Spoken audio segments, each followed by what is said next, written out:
Hey guys, welcome back to AF Farms for another episode of Elm Creek. Our Let's Play series today, we're doing a supercut of episodes 23 to episode number 30. So sit back, relax, and enjoy. I mean, it's like I'm channeling my inner Jenga player right now. Jeez, I hope this doesn't fall.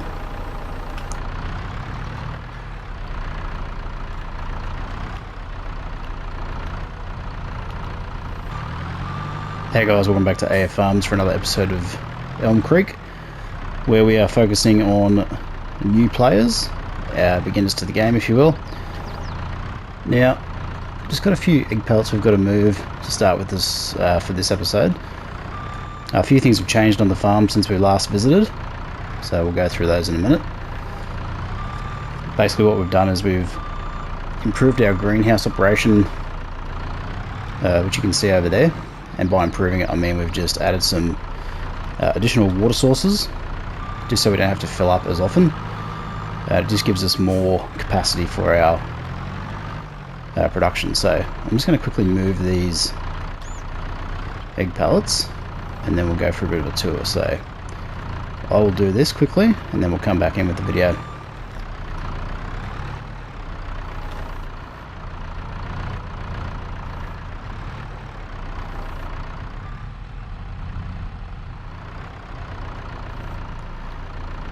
So that went reasonably okay. We only knocked over 2 pallets, but anyway, that's going to happen. So yeah, the greenhouses, we put them in last episode, so you can see them here. We've boosted the capacity by installing these blue additional tanks. So they just boost the overall capacity of the greenhouses. So you can see there we're running 44,000 litres in most of them, so which is good because that'll service most of these, if not all. Currently they're all set to producing lettuce, and they're auto selling that lettuce. So if we have a look at our production menu, so you can see there 44,000 litres roughly. So we're utilising that on an auto sell feature. So if I have a quick look at the sold products, so we get about 16,000 every day when we sleep. Now what I'm thinking as well is we switch to more of a, not auto sell, but storing, and we're going to move these manually. So I've installed some mods. So up until now we haven't been playing with mods, but I've put my mod packs in just to sort of add another layer to the gameplay, spruce things up a little bit. Now we're gonna probably hit our pallet limit pretty quickly with this. So what I'm gonna do, so you can only have 50 pallets limit on console. What I'm gonna do is I'm gonna set these greenhouses to not auto sell, but to store. And so we're gonna store them. Yeah, we're going to store them individually at each greenhouse. Product to pick up and move. So storing and storing. So let's just double check they're all sweet. Okay, that's all set up. Let's double check the price of lettuce. Okay, so let's go find the lettuce. Okay, so lettuce has got a current high price of 2,700 at the grocery mart, and it has a peak price of 3,324. So what I'm going to do is I'm going to stockpile this lettuce and sell it manually, so we don't take the hit on the auto sell, which I believe is about 30 to 40%, which is a bit rough. So I want to try and maximize, I'll turn this tractor off so we can save some fuel. I want to try and maximize our, this is probably running as well, isn't it? Nope, it's not. I want to try and maximize our profit while we can. So that's going to be the plan for that. What else we got on the go? So we've got fields 45 and 46 with, I believe, wheat. So this is going to be for our chickens. We've got some eggs ready to sell. So let's just go and double check the best price for eggs. So best price is in November, 4,203. We are currently in September, sorry. So we've got 2 months to go until we hit peak price for that. I guess the only other thing we can do at the moment is check out used vehicles. There's nothing there that we're interested in. So what I'm going to do is I'm going to sleep for 1 day. We'll come back, we'll shift some egg pellets, and we'll see how much lettuce we've gotten overnight. So let's go ahead and sleep. Alright, let's go and have a look. So the wheat is not far off being ready. We'll have some egg pellets potentially to move. Yes, we do. So I don't know why these two are stacked on top of each other, but anyway. Alright, do we have any lettuce? Yes, we do. So what do we got? So we'll probably get almost 10 pallets per greenhouse. I find it interesting that it's only given us 1 overnight. It's interesting. Right, check the used vehicles. What do we got? Oh, big bud. Bit out of our cost zone for the moment. A Z-Tour tractor. This is not a bad tractor, but not something we can really make use of at the moment. Alright, let's move these egg pallets quickly. So I've got to brush up on my telehandler skills. I mean, these sorts of vehicles you get used to when you drive them a lot. My preferred pallet handling apparatus would be the forklift by far. Just because I've used it so much. Alright, let's get these up here. So these should fetch a pretty decent price, to be fair. Let's see if we're gonna... Oh, that's gonna be a bit sketchy. Let's just leave it at that. Ugh. Always happens.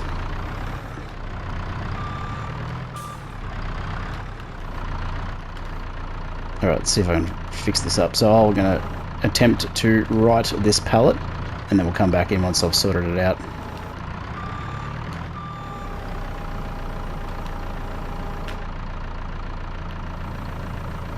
There we go. Tricky. Right, let's try this again.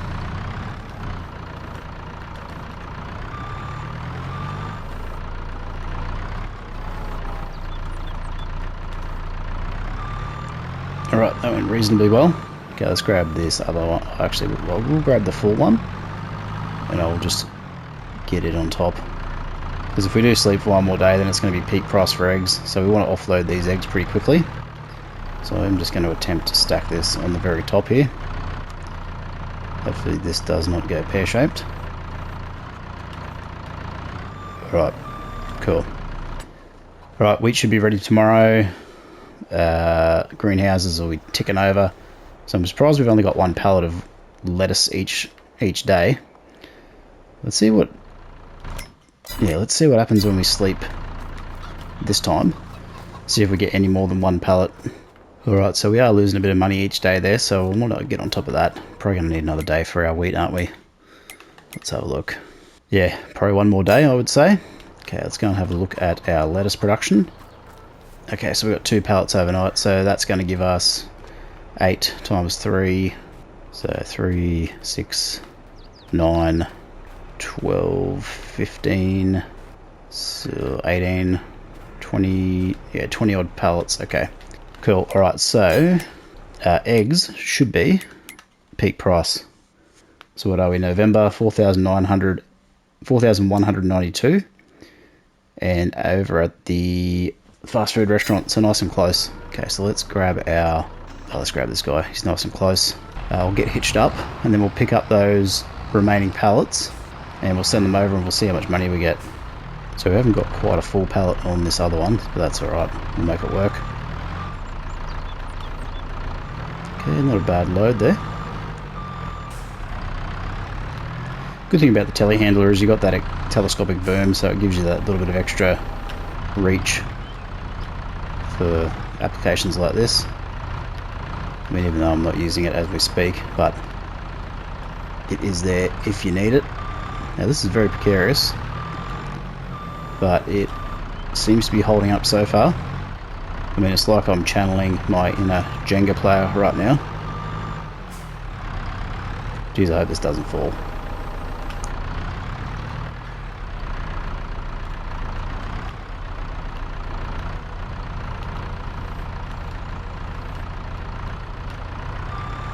Oh, we got it. Cool. Alright, let's go and sell this. Tension straps down. Now this should be a good little income. So we are playing on easy economy, so we're going to get maximum price for this, which is very helpful. Now I think what I'm going to do as well is I'm going to layer in some solar panels, so get a little bit of passive income generation happening. So this should start to auto sell. There we go.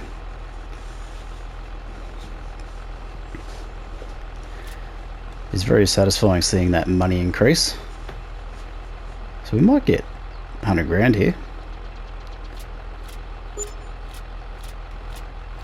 Oh, how close was I? 101,700 plus whatever's on this pallet here.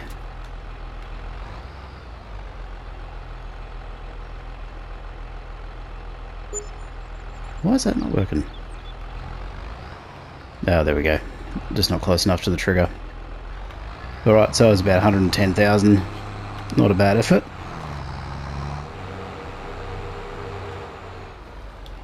Alright, let's get this trailer parked back up. Yeah, it's got rear wheel steer. Okay. Okay, that should be all good. What do we got in the used vehicles? So we've got a forage wagon and an animal trailer, neither of those are two things we require right now. Okay, how are we going for lettuce? This guy's got no water, right? Alright, let's go fill these up with water. So our trailer has been chilling here, filling up over the last 2 days, so we should have plenty of water there. So what I tend to do is I tend to drive through the middle and I'll top up as we go. Okay, as you can see here. So I'll unload these one by one. And what I try to do is I try to give a little bit of a top up to each one, so I don't fill up one all the way. Because I'd rather have 8 running at 50% capacity than, you know, 1 running at full capacity. So this should. So I don't know why this one's not running. Let's have a look. Okay, it's got full water. No active productions. Maybe I accidentally turned the production off. Yep, silly me. I turned the production off, so let's activate that back. Alright, pretty good. So let's go refill. So the good thing about, and obviously I moved the filling tank over here just to make it easier to line up with. So let's start filling. And that'll fill while we're doing other stuff, which is great. Alright, let's go and see if we can't get an auto-loading trailer for this lettuce. Now, there are a couple of different options. Alright, the auto-loading trailer we're going to go with is the Lizard Logistics Big Bag Trailer. So it's the auto-load pack mod. So it comes in 2 varieties. There's the pallet trailer, which will only do things like pig food, wheat, etc. This one will do everything, I'm led to believe. So let's check it out. So if we go general products, just going to leave it standard for everything else. So let's buy that. Let's head over to the shop, grab this, and we'll see if we can't load up some of these pallets. So I'll see you guys over at the shop.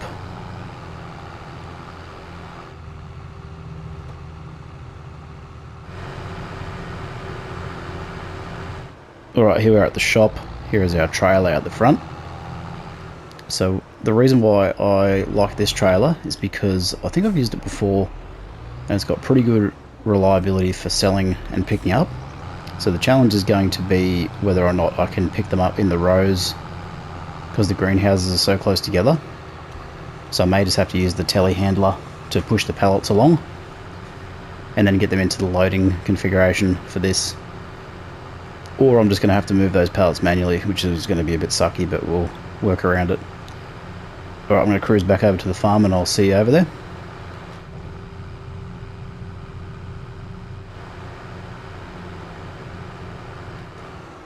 Alright, here we are. Let's see how this goes. So,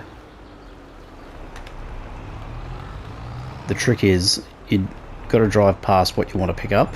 I think it'll just do one variety of pallet. So, yeah, see, there we go. That's picking those up nicely. I mean, a tad on the slow side, but still faster than moving them manually. The central warehouse mod is a good mod for productions, but it is 250,000 and we don't have the land for it at the moment, but that's definitely something I'd like to use. Okay, let's see how we go. Yeah, so probably what I'm going to have to do is I'm going to have to push these pallets out into clear space, which currently won't be able to do with all the stuff in the way. Let's see if we can drive down. See if we can drive down the middle here and pick some up. Yeah, no, it's going to be too difficult. Alright, at least we know this trailer works. So let's check the price of lettuce is going to be best price January. Okay, good to know. Alright, what I'm going to do is I'm going to quickly see if I can push some of these pallets out the way and get them into a better position for loading and unloading. Now I have jammed everything in pretty close, so this is my own fault. So what I'm thinking, if I do that and try and reverse it in, so this will be interesting.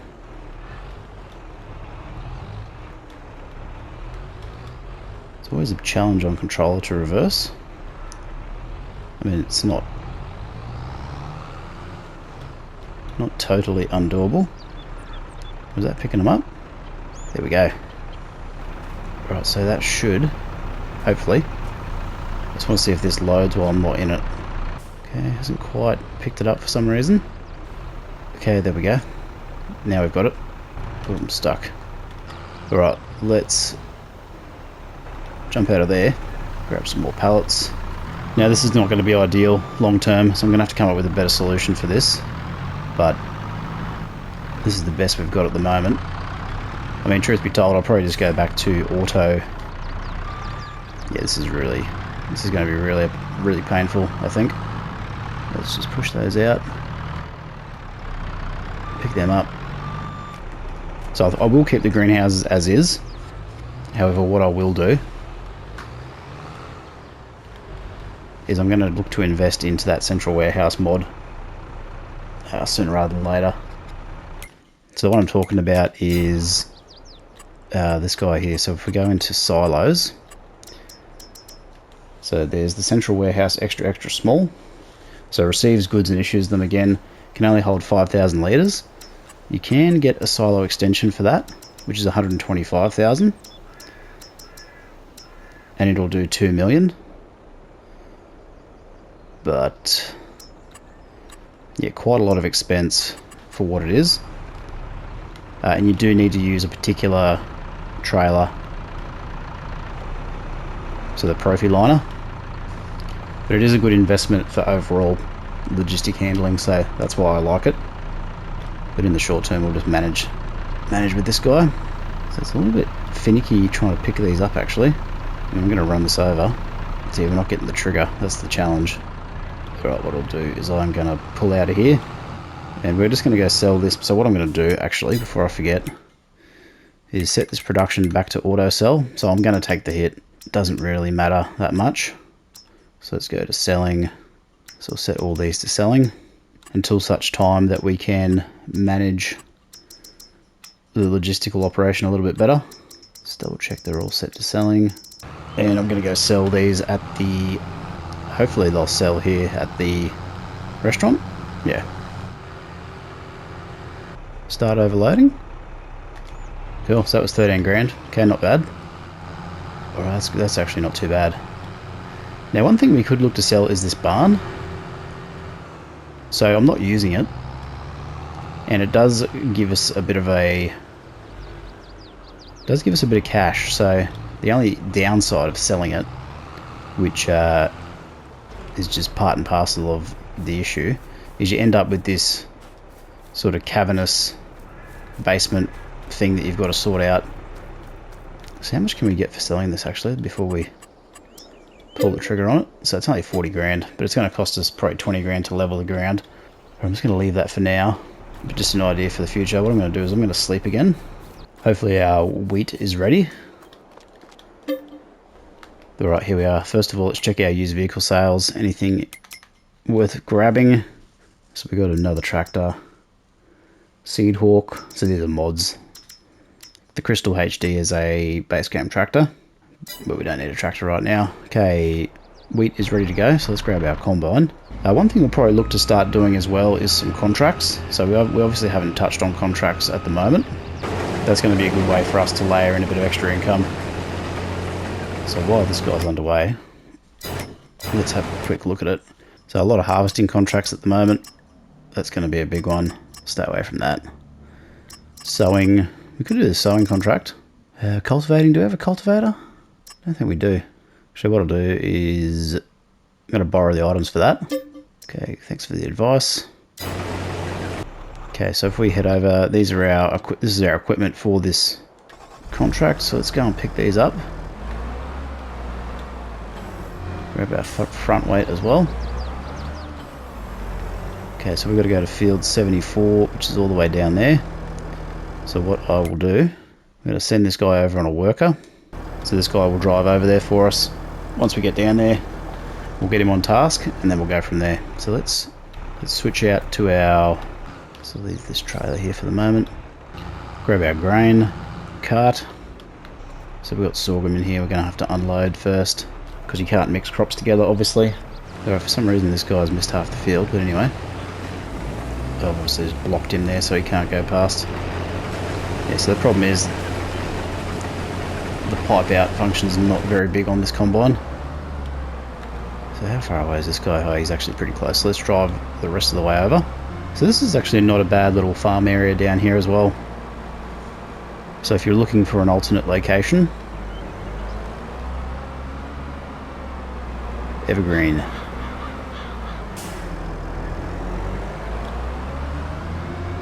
Really sort of well positioned for a pig farm.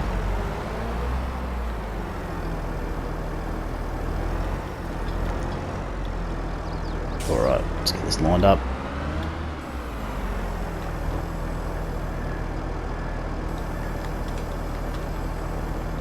Lower cultivator, so I'll get this started. And send him off on a worker. So that'll just generate us a little bit of income while we're doing other stuff.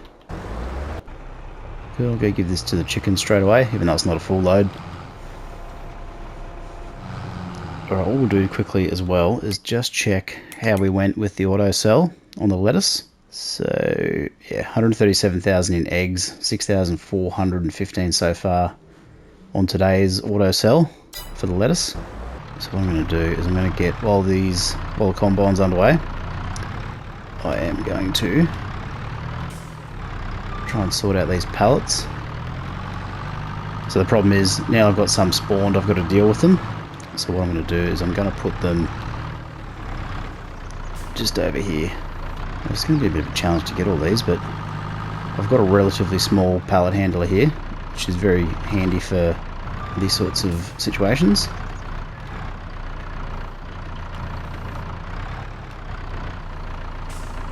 Alright, worker E is blocked by an object. Of course he is. So I'm probably going to pipe out directly into the chicken coop, to be honest. Just saves me having to double handle the wheat in this case. And I think there is a whole bunch of wheat left over down the bottom of the field that this guy didn't pick up. So let's go and have a look. Yeah, there's a bit there.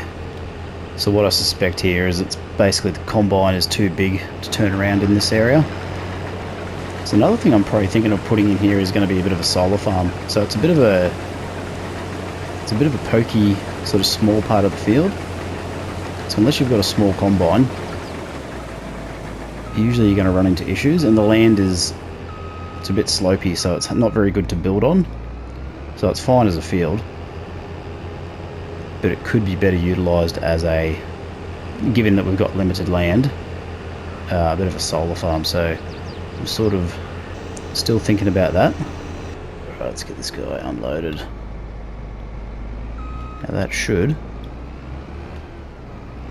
unload directly in. Right, let's get cracking with some more pallet handling.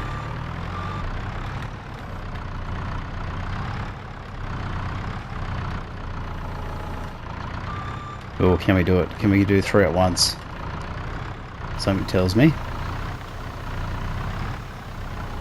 we can. Just have to drive really slowly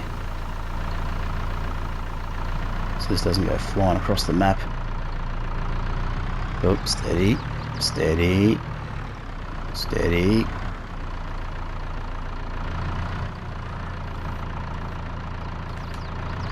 Alright, that'll do. Alright, so what we'll do there is we'll leave this video here. I'll finish moving the rest of these pallets. We'll come back in the next video and we will look to plant some more crop for our chickens, figure out what we're going to do with these greenhouses, and we'll just go from there. So thanks very much for watching, and I will see you in the next video. Bye for now.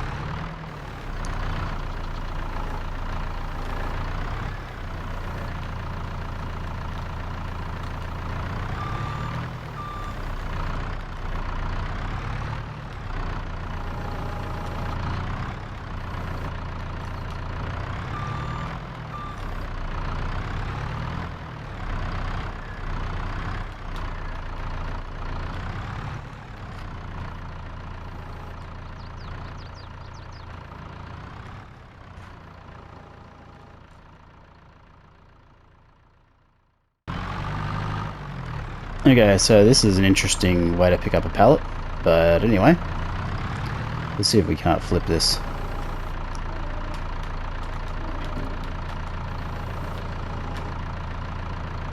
Ta-da! Well done. Hey guys, welcome back to AF Farms for another episode of Elm Creek, new player sort of beginner focused series.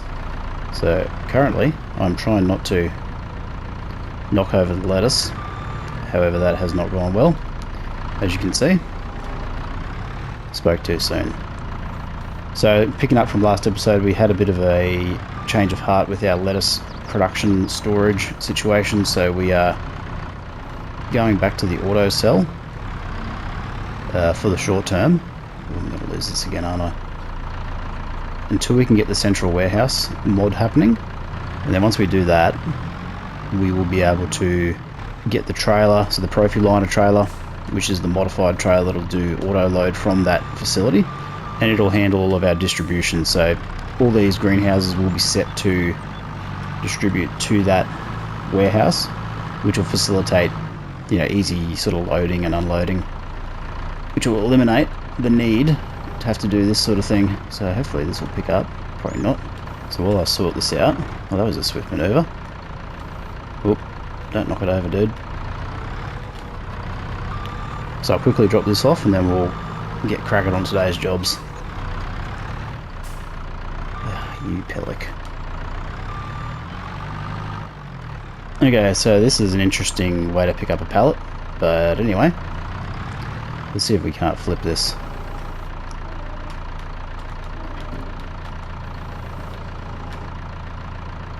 Ta-da! Well done. Alright, thank God they're all moved, because that was painful. Alright, let's have a look. So we've got a bunch of lettuce that we need to move, so we'll get that sorted. The greenhouses are all clear of pallets, which is great. What I'm going to do now is get our seeder underway in this field, so we'll get this guy moved. No, I've parked myself in the corner again. So we'll get some wheat back in here for chicken feed, and we've got a contract on the way on field 74, so we'll go check on that. Just got a message there it was 70% complete. Okay, so let's get this guy underway. Alright, so we've got helper buy turned on just to save us not having to refill. Okay, good stuff. This guy has probably got about a third to go. Pretty quick. Okay, this guy is... yeah, so they're full. Okay, so what I'm going to do, I'm just going to leave him here because those chickens are going to eat again. Got some egg pallets we need to move, so let's move them quickly, and then we'll get these loaded onto our auto. You know what, actually I'm not going to do that. I'm going to jump in this guy, get this lettuce loaded onto our auto loading trailer, and then what I'm probably going to do is I may keep this trailer for the short term. Alright, so what should happen here is this should all just load up without any issue. While that's doing that, let's have a quick check of the best place to sell the lettuce currently. So fast food restaurant is looking like a goer. Okay, just make sure we get that trigger. This is the challenge with auto load on console. Because it's a mod, it's not always as reliable. I mean, the developers really need to include this as standard on all platforms, I feel, for the next game. I mean, if modders can create auto load in their spare time as fans of the game, I'm sure a professional development team can do the same. We're probably also going to need to top up our water supply as well, so we haven't done that for a day or two. So we'll go and get this sold. I'm just going to cut across the field while we haven't seeded. So I am considering taking out a bit of a loan as well, because I want to sort of expand the farm. We've been a little bit slow to... Of course I had to hit that Downy service berry. It's because these wheels protrude out the side of the trailer. Okay, let's see if we can get this unloaded. Okay, 18,000. So that's not bad. That wasn't even a full loaded trailer there, so not a bad price really. Oh, I'm side of the road. Sorry, dude. Or I'll just leave this here for now. Let's go and jump in our pallet handler, or telehandler. Get these eggs moved. Now I was talking about getting rid of the barn and the workshop. So there are two things that I still want to do. So I'd like to clear things out to make a bit more space. Just don't know whether or not it's worthwhile doing it at this stage. I think what I'll probably do is I won't expand the greenhouses because I've already got 8. I think that's plenty because it's just more for me to manage with the water levels. I don't really want to at this stage. Alright, cool, so that's that done. Cedar is going along nicely. Contract is got one more run. Alright, let's go and have a look at our other contracts, see if there's anything in there we can utilise in the short term. Yeah, mostly harvesting still. Well, this guy's still got 60 litres of eggs. I didn't unload them all. Alright, let's go unload the rest of this. I don't know how that happened, but anyway. Yeah, we should be able to sneak around the back here. Do a bit of a sneaky cut through. Okay, did we even get paid for that? I don't even know. Didn't look like it. Alright, let's just park here for the minute. Okay, once this field's done, I'm probably thinking we're going to sleep actually, so yeah, this guy's done, so let's collect on that contract. So 2,300, not a bad little contract there. Yeah, you know what? I'm going to get rid of this barn. I'm just going to deal with it.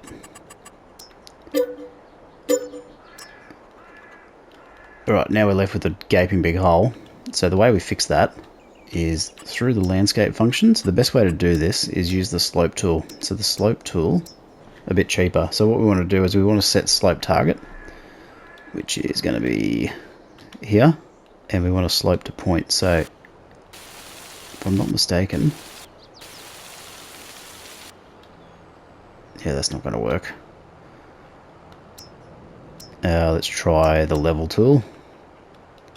This gets very expensive very quickly, so let's...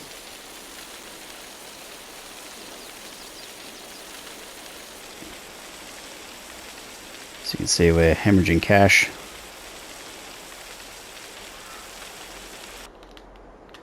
But it is what it is. So what I'm going to do here is I'm just going to sort of smooth this out a little bit.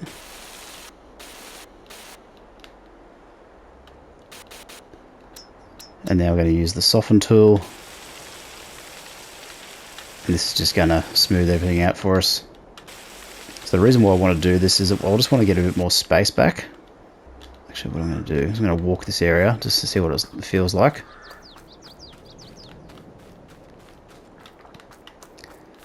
So not great. Let's try this again.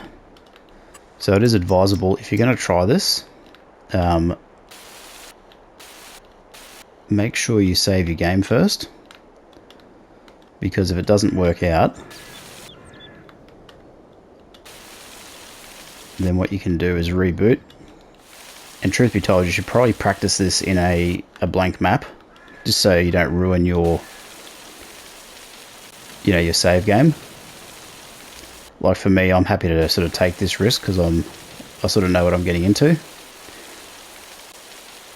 But just a word of warning, can become very expensive, as you can see. So if we look at how much we've spent just to get rid of that on our finance screen, so this is going to be construction costs. Where are we? Sold buildings, 40 grand, 12,000. Okay, so it wasn't too bad. So what I like to do is I just like to run over with the soften tool, because this will just make the area a little bit smoother. Get rid of all the bumps.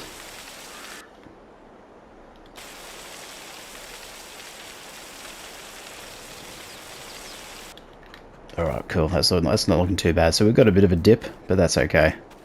We can live with that. Alright, we are going to get rid of this guy here as well.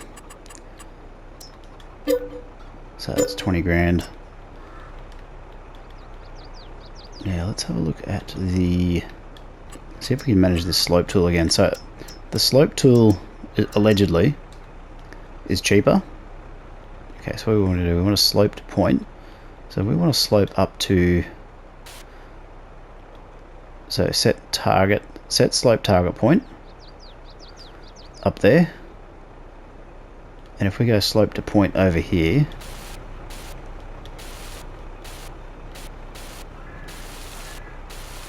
does that actually do anything?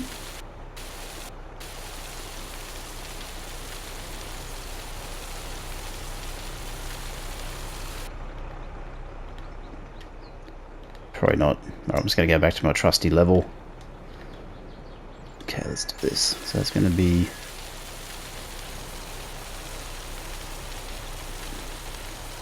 This is pretty expensive. So we're basically mitigating our gains from earlier.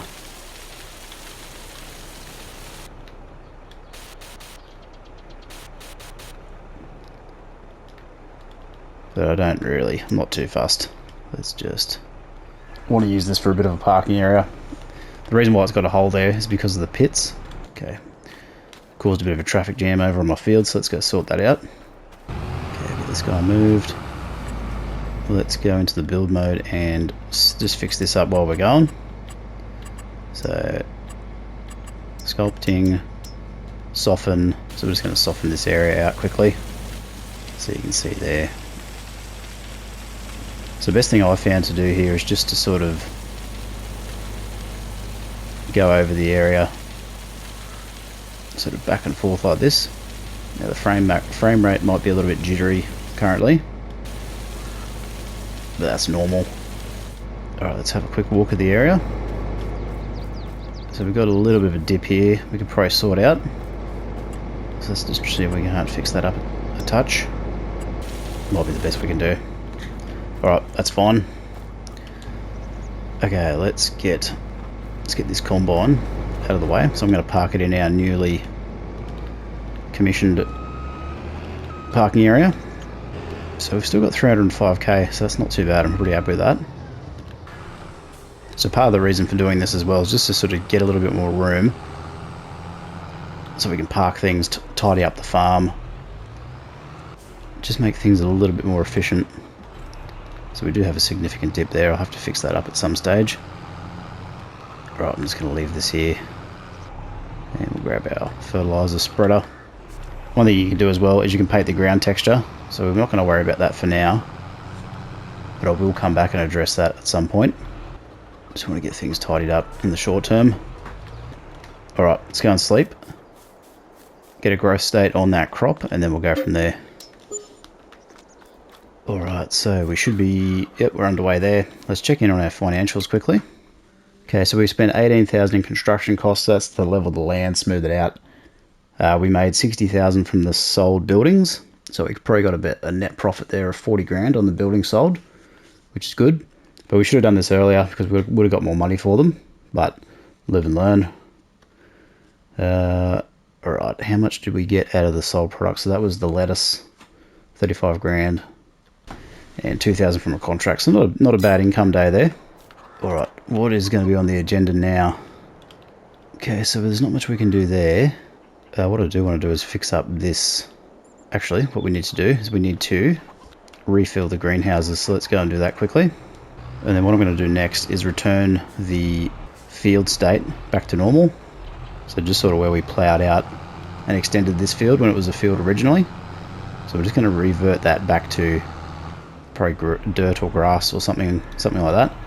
Alright, let's start overloading. So all I'm going to do here is just sort of go through, top these up, just try and give each greenhouse a little bit. So you just got to drive through till you get the trigger. If you're not sure, just come back in and check. Yes, they're pretty much all full, so that's good. That's how I want to manage these greenhouses. Just come in once a day, quick top up, and then we're not having to spend hours refilling, and then we come back, fill this up straight away. Now this should refill on its own. Right, let's go find a spot for this trailer. Don't want to leave a block on the driveway. And what I think we'll do is just park this over here. Right, the other thing we've got is a water container here that we can sell. So it's not really we're not utilising it at the moment, so we'll get rid of that. Get $1,000 for it. Right, let's park this guy here. Alright, let's fix up this grass, or this field. So what we could do, come into landscaping, painting, find the texture that you like. And I'm just going to go grass here.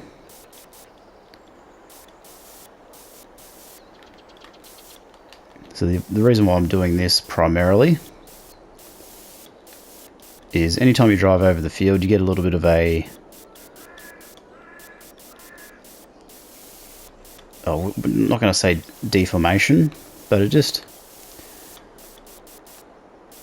because the game thinks you're driving over a field.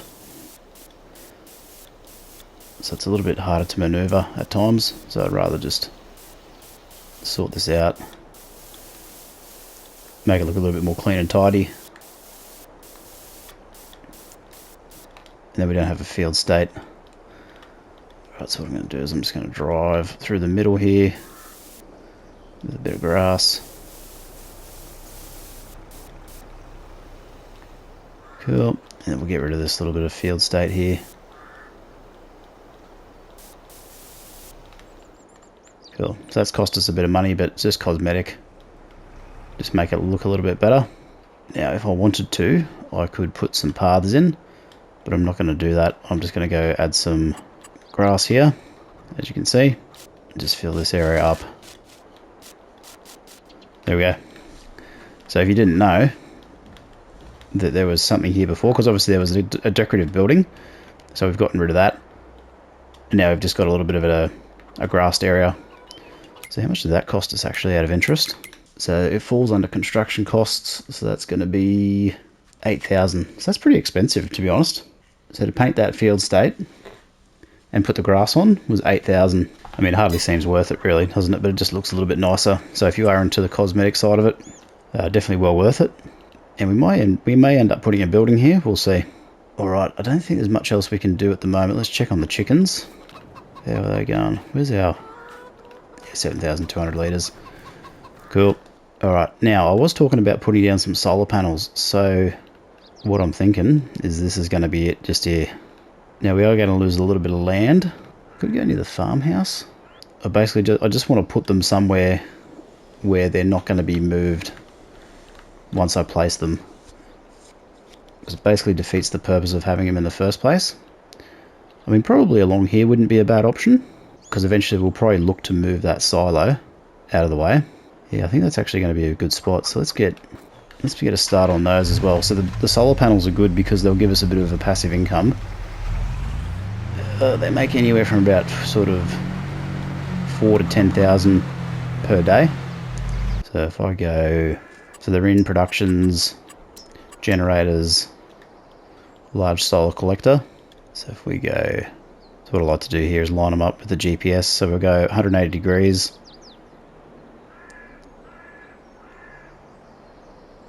Or thereabouts. Just so they're in a nice straight line. So what I'm going to do is we'll go 1, 2, let's go 3. So that's costed us, let's say 300 grand. But eventually what we'll do is we're going to move this silo out the way. I've given myself enough room to turn here, which was the whole plan. Probably get 2 more there, and then 1 more just here. And that'll give us a nice little bit of income. Okay, cool. Alright, let's go and sleep again. And we'll see what sort of yield we get out of the solar panels. Now what I should have done is I should have put these down straight away. But obviously starting in new farmer, we don't have a lot of cash to play with. So if you start in new farm manager, where you've got 1.5 mil, you've got some more options there. So let's see, 8,000.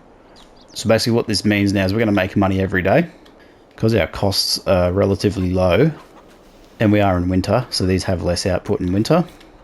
Don't know why it's not showing me. Yeah, anyway. Alright, what I want to do as well is check in on how we did with the lettuce. So 7,000, well 18,000, okay. So obviously the price of lettuce went up overnight. Used vehicles, what do we got? Oh, another pallet handler, or telehandler. It's a small one. This is another seeder. So we don't currently need another seeder. The MacTill, so this is, yeah, we don't need that either. Okay, wheat's going alright. Alright, I think what I'm going to do is I will sleep again. Alright, we're now into March. Wheat is still growing. I got some good income out of our solar panels, so let's have a quick look check on that. So yeah, 17,000 sold products. Oh, that's from the lettuce. Property income 4,000, 11,000. Yeah, okay, that's pretty good. All right, let's check out our used vehicles. Okay, what is this? This is the Junghonrich. Could be saying that incorrectly, but this is the high lift forklift. This is a cedar, I believe. Bit of a small one, but cedar nonetheless. How are the chickens traveling? Okay, they probably need a top up of food, so let's grab our combine. So I'm just going to pipe out directly, save a bit of time here. While that's doing that, I'll get into the telehandler, move some of these egg pallets. It's probably almost going to be time to sell the eggs again, to be honest. So I think November is the best price.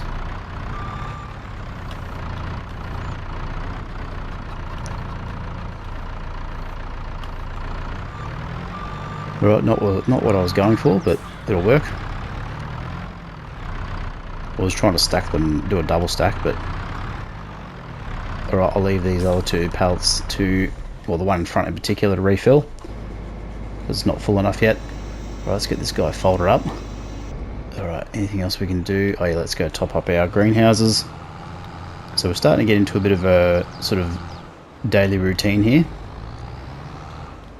which is what you want. Obviously you don't want to crash into your greenhouse, that's undesirable. But basically getting into a good workflow, getting into a good rhythm, starting to layer in those income streams. Here we go, we're full. And this is basically just the right amount of greenhouses for me. And when I say for me, for what I want to deal with. I mean, you could have a lot more. I think there might be a limit. I know there's a limit on chicken coops. I think you can have, from memory, 6. Alright, I think we are out of jobs, so let's go and sleep again. Alright, here we are, April. Wheat is still growing. Any good products? Nope. So 116,000, so our cash is getting up there. So that is courtesy of our solar panels. Now what have we got in here? 14,000 litres of oats. So we could look to sell those oats actually. Alright, so if we check the price of oats, I think they're at the top here. Peak price is in December, close to 2 grand. So we've got a fair way to go before we're gonna be able to get the maximum benefit out of it. How we go on 34,000 litres. So these guys have still got heaps of water. What I might do as well is I might throw in a couple of those bonus tanks. When I say bonus tanks, they're the additional containers, so they're silo extensions. They are these ones here, supplementary water tank. Now they're probably not going to work because I've parked there. I'll come back in and readdress that later on. Alright, let's do a quick recap. So yeah, greenhouses are ticking along nicely. We've got them auto selling the lettuce, so we've chosen lettuce because it's a high ticket crop out of the greenhouses. We've removed the barn, leveled the ground just to make a bit more space for parking, because I wasn't utilising the barn, so I might as well make the most of it. Same with the workshop garage, got rid of that, filled in the ground. Gives me a little bit more parking area, so I'll eventually probably put a shed on here or something similar. So I've just got that as a little bit of a storage area for machinery. Put in some solar panels, so utilising this little bit of verge here that's unused, with a plan to sort of move this silo out the way, because we're going to relocate that at some stage, and we'll probably extend the solar panels out parallel with the greenhouses. So we're probably going to put another 2 or 3 in here, I think. Obviously we've got our main field here for wheat. So what we probably really need to look to do is to start to sort of buy some of these fields out the back here, with the plan to eventually buy all of these, and then eventually move over into this area where we can buy these fields as well, just to sort of further grow and expand the farm.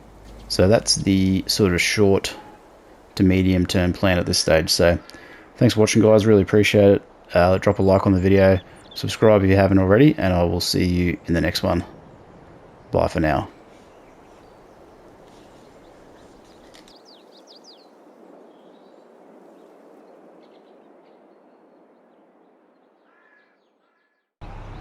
Okay, what is this guy doing?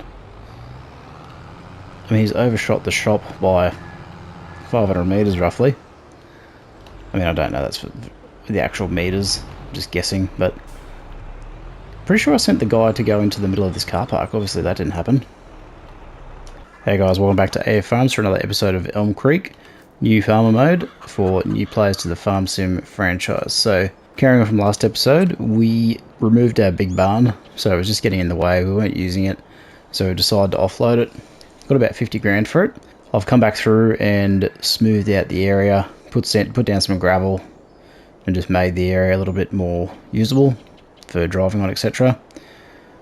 And the farm garage we've also gotten rid of. I filled in the hole, painted the gravel texture, and I'm currently just using it for vehicle and equipment parking at the moment. So what else have we done? We've planted the wheat. We've got 2 growth states on this and a fertilizer state, so that's almost ready to harvest. We are topped up on our greenhouses, so they're chugging away with their water supply. Currently still set to auto sell on lettuce, so that's just another income stream for us. And then we've got our 3 solar panels. So what we're going to do right now is we're going to sleep again. Alright, and hopefully we are going to nearly be ready to harvest on this wheat. So let's quickly check the growth map. So one more day, I think we'll be ready to harvest. We've got field 48 that's actually ready to harvest. So what's in field 48? It to me looks like it is potatoes or sorghum. Let's go and have a quick look at that. Has that been harvested? If it hasn't been harvested, we've got a baler too. Let's have a look at that in a second. Oh, that's been harvested already. Wow, okay. I was going to flip that, but that's not going to happen now. Alright, let's move some egg pallets. Then we're going to sleep again. And we'll harvest our own wheat. So we weren't quick enough on the draw to flip that field, but not the end of the world. Right, let's get these guys loaded up. So the eggs are proving to be pretty lucrative at the moment. Basically they're our main income stream. They've actually funded the solar panels, which have been quite good as well. Now, solar panels are something you should probably think to put in a bit earlier than I actually did. So if I was going to do this again, I would probably take out a loan and get them in from the get-go. Because basically the longer they're in on your farm, the better they are. Because obviously they have more time to work for you and start paying themselves off. So I'm not going to win any prizes for telehandler driver of the year, but get the job done. Well, just finding the camera angle that works best for you, I think, as the operator. I know a lot of people like the front wheel, not the front, first person view. I find that sort of a side-on view works best for me. That's just my personal preference. Alright, so they've freed up space. Let's check how much wheat we've got. So only got 1,500 litres. Do we have anything in storage we can feed them? 203 litres. They won't eat oats, so we're in desperate need of this wheat again.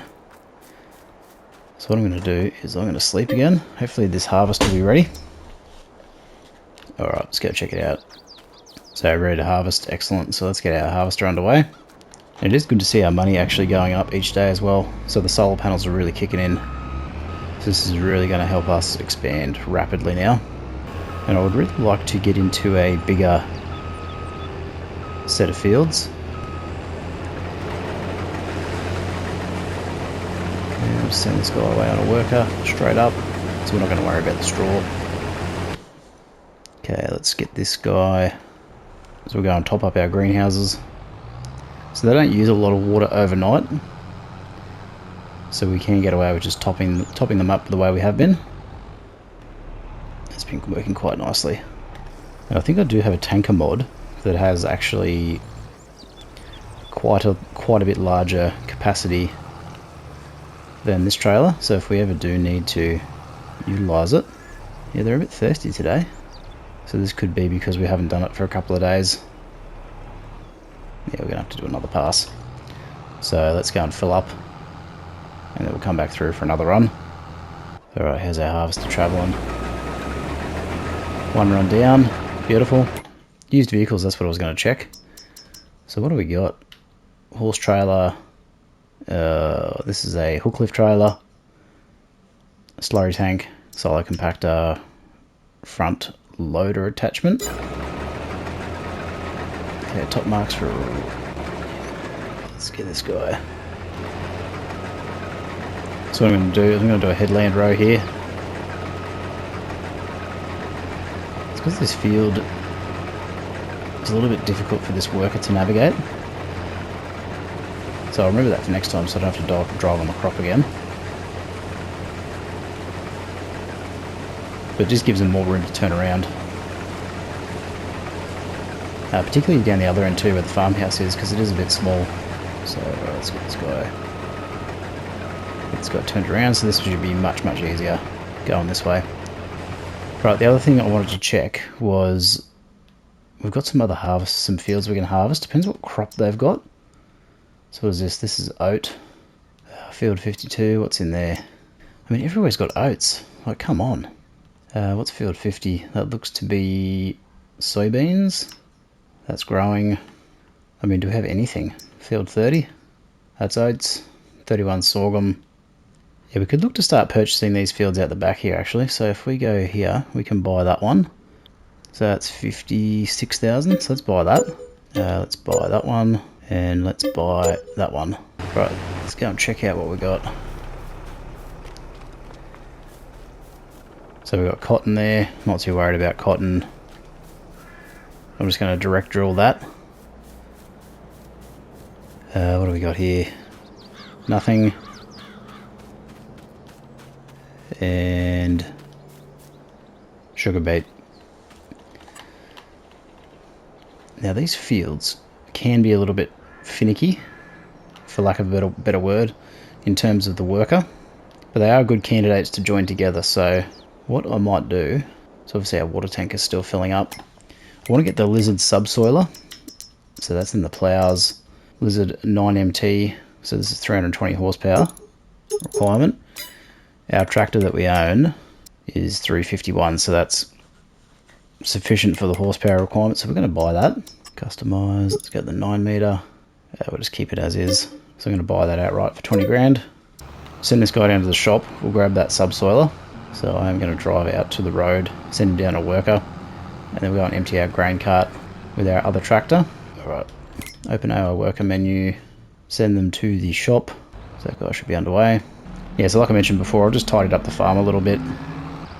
Just makes things a little bit smoother, a little bit easier. Alright, let's go and get emptied.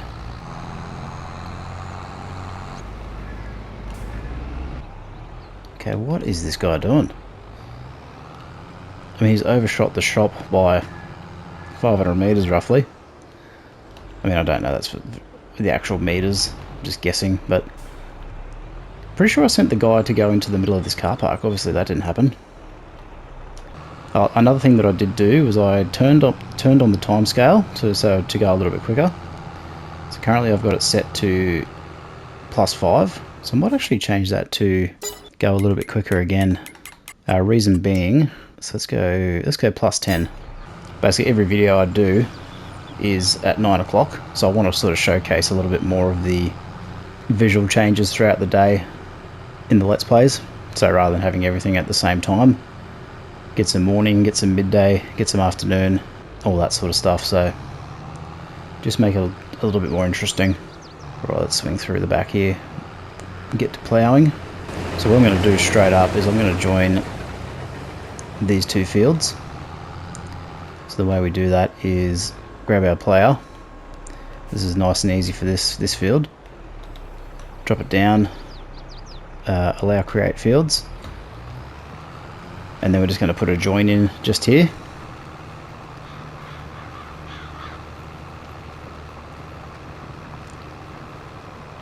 So we basically want to maximize our farmable area in this instance, and then we're just going to finish this edge off. That actually wasn't too bad. So always remember to change it back once you've changed it the first time. Alright, looking good.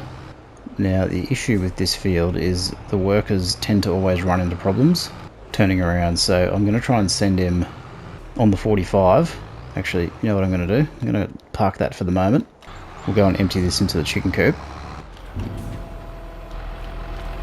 Okay, that'll still unload. Nice. I'm not going to do anything else at this stage. So let's get this out of here. What we really do need to do is we do need to get seeding. So let's do that. So we'll go wheat again. Tried and true. Nice and easy. Chickens love it. Okay, I'll leave this guy to do his thing. Alright, so I'll leave that trailer there. We'll empty the rest of the combine off, which we've got 3,000 litres, so we'll just dump that straight into the trailer. Now there was some wheat just around the corner here, which we might be able to flip. I noticed it when we drove past before. Hopefully it's... oh no, it was actually... that was oats. So let's not worry about that. I mean, if we had horses, oats would be alright, but basically got no use for it. Okay, this guy's doing his thing, so it's going to take a little while. Alright, we'll come back in after this guy's finished seeding this field, so I'll see you guys in a few minutes.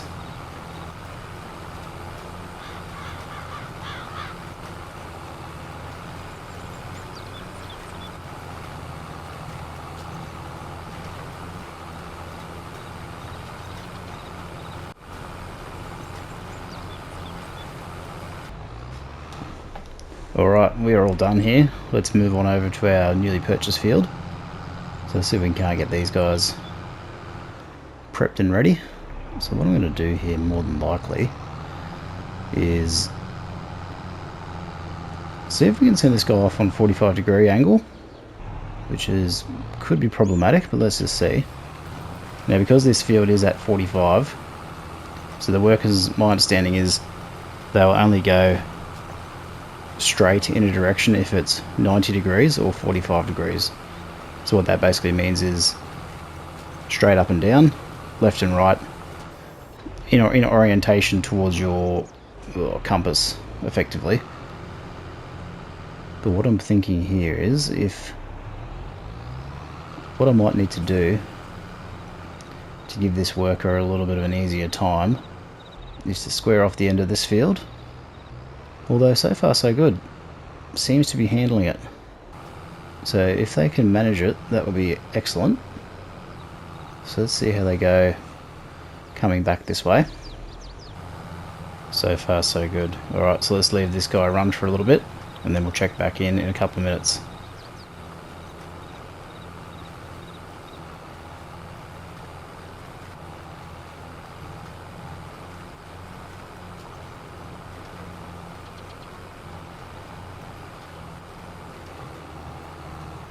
Now this is the problem with these type of fields. So when the worker gets to an edge or an angle that can't negotiate, start running into problems with turning around and being able to complete. So what I'm going to do here is I'm going to do the headland, and then I'm going to swing around. Now it's been able to manage some of the angles, but not all. So as you can see here clearly. So let's line up here. So this will be a little bit quicker if I actually do this section anyway. So I'm just going to leave the drill down just to speed up the process a little bit. Now I may miss some bits here and there, but that's not the end of the world. I just want to get this done, and then I'll reevaluate potentially how I'm going to seed this in the future. Now we actually... yes, we're getting different ground states too for some reason. I don't know what that's about. Someone in the comments will know for sure. So if you do know, let me know. I think it's to do with the ground that was interacted with first, because obviously we had a combination of field states. So we had ploughed, we were ploughing over on the potatoes. So it's going to alter the field state from where we begin and then what we ploughed in, or what we cultivated into. Problem is here we end up with like this little pokey triangle thing that it's not very efficient to seed. Alright, looks like we are all done for now, so let's just double check quickly. So that's growing. This whole area looks to be okay. So here we go, got a different ground state there, different ground state there, different ground state there and there. So it's all seeded, just looks a little bit strange because you can see where we joined. It's got a different field state to where the sugar beets were previously to where they are now.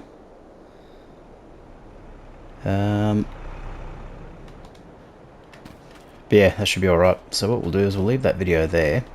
Just going to jump back in here and turn this off. So thanks very much for watching. Please subscribe if you haven't already. Like the video, leave a comment if you've got any questions or feedback.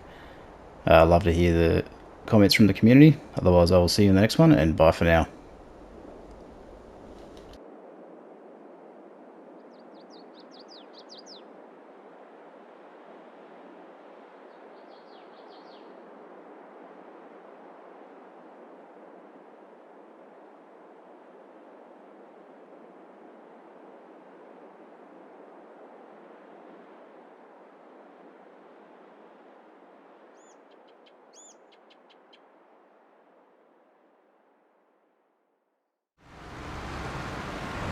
World's largest roller being towed by the world's smallest tractor. I mean, this is not the smallest tractor you can get in game, but still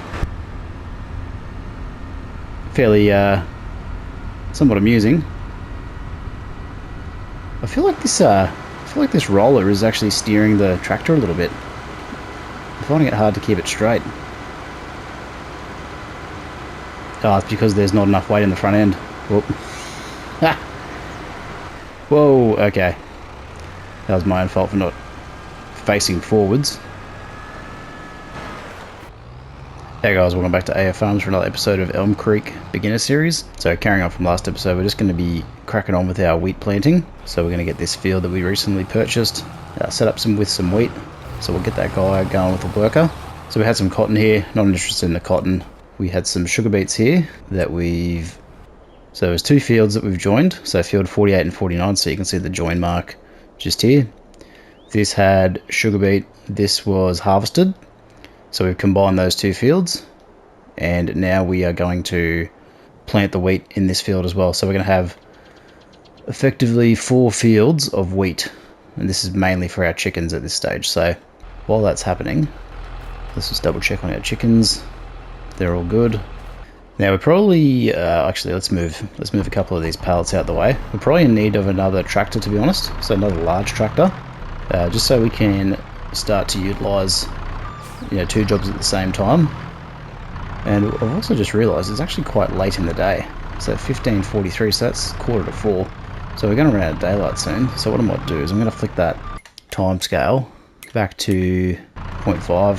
So obviously I don't want to run into the situation of harvesting and planting in the dark all the time. So I think given the amount of work that we did yesterday, it sort of makes sense that we utilised all that time, which is fine. Alright, let's check the price of eggs actually. So our peak price is in November. We've still got a fair ways to go. We could sell them sooner, but I think I'll hold out for as long as possible on that one.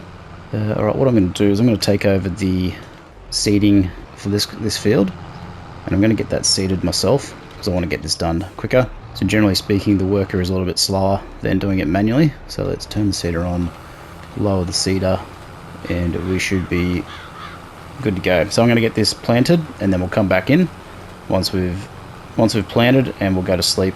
We'll get a growth state underway. So I'll see you in a few minutes.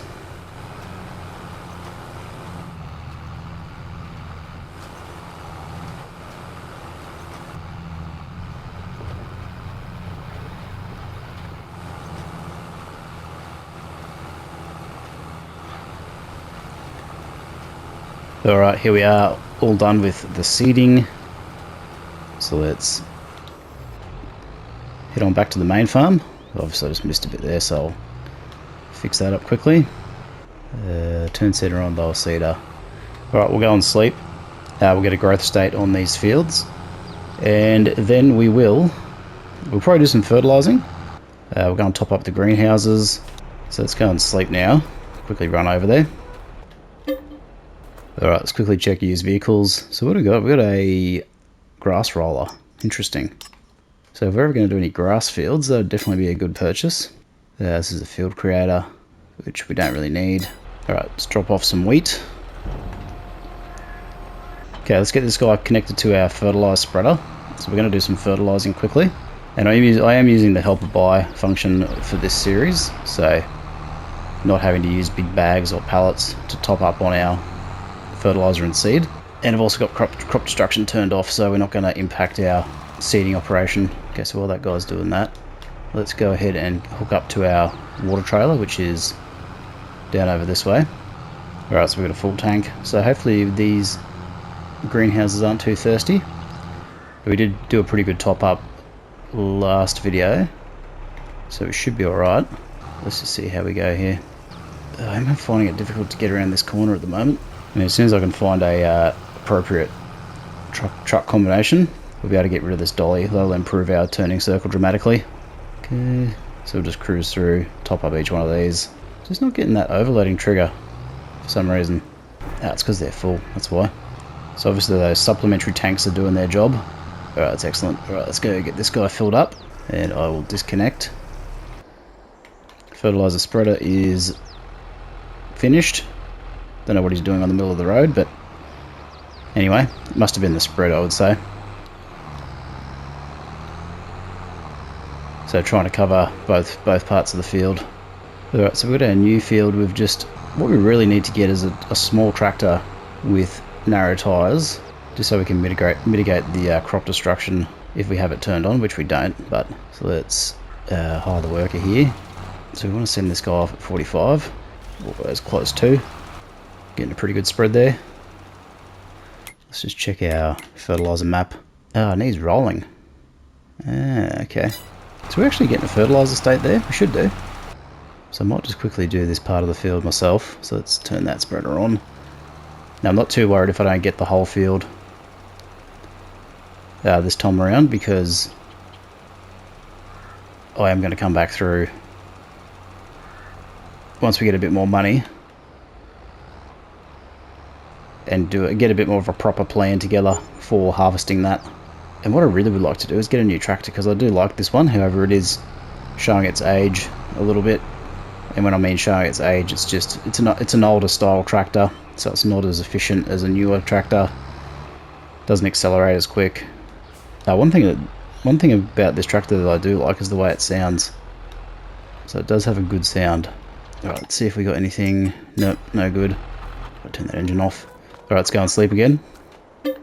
Alright, here we are. Let's check our used vehicles. Now anything, so maxi roll, manure spreader, baler, another combine. How much is this guy? 240,000.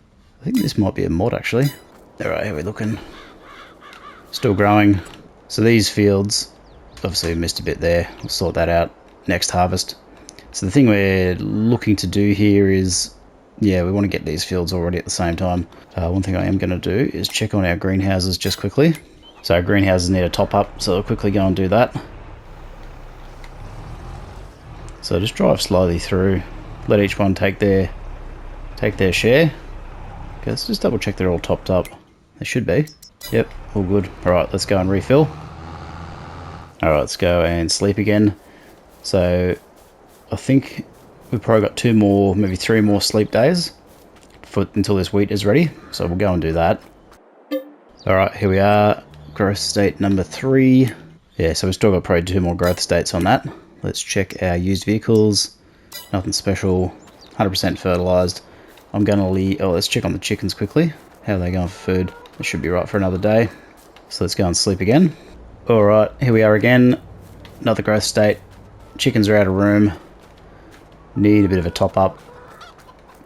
Well, they don't need a top up because they haven't actually produced anything overnight. So let's go and top up the feed. So we'll top up this feed. So that should run automatically now. Yep. Get these pallets moved. Now if I do get a cheap forklift come up for sale, I'm going to grab that also. And I'm going to reserve the telehandler for big bags and other such things. I mean, the price has to be right for the forklift. But it's just something I've been looking out for. Okay, that's good. Okay, nice and easy. Let's grab this other one. Oh, we lost one. That's right, still on there. So the reason why I prefer the forklift over the telehandler is just the speed of loading. I feel like I'm much more proficient with the forklift rather than the telehandler. Now we get far better lighting on this side too, which is a nice touch. Alright, cool, so that's done. Let's go and check on the greenhouses quickly. Yeah, they need a top up, so let's go and do that. So it is a tad monotonous doing the greenhouses every day. It's even easier when you don't run into the trees.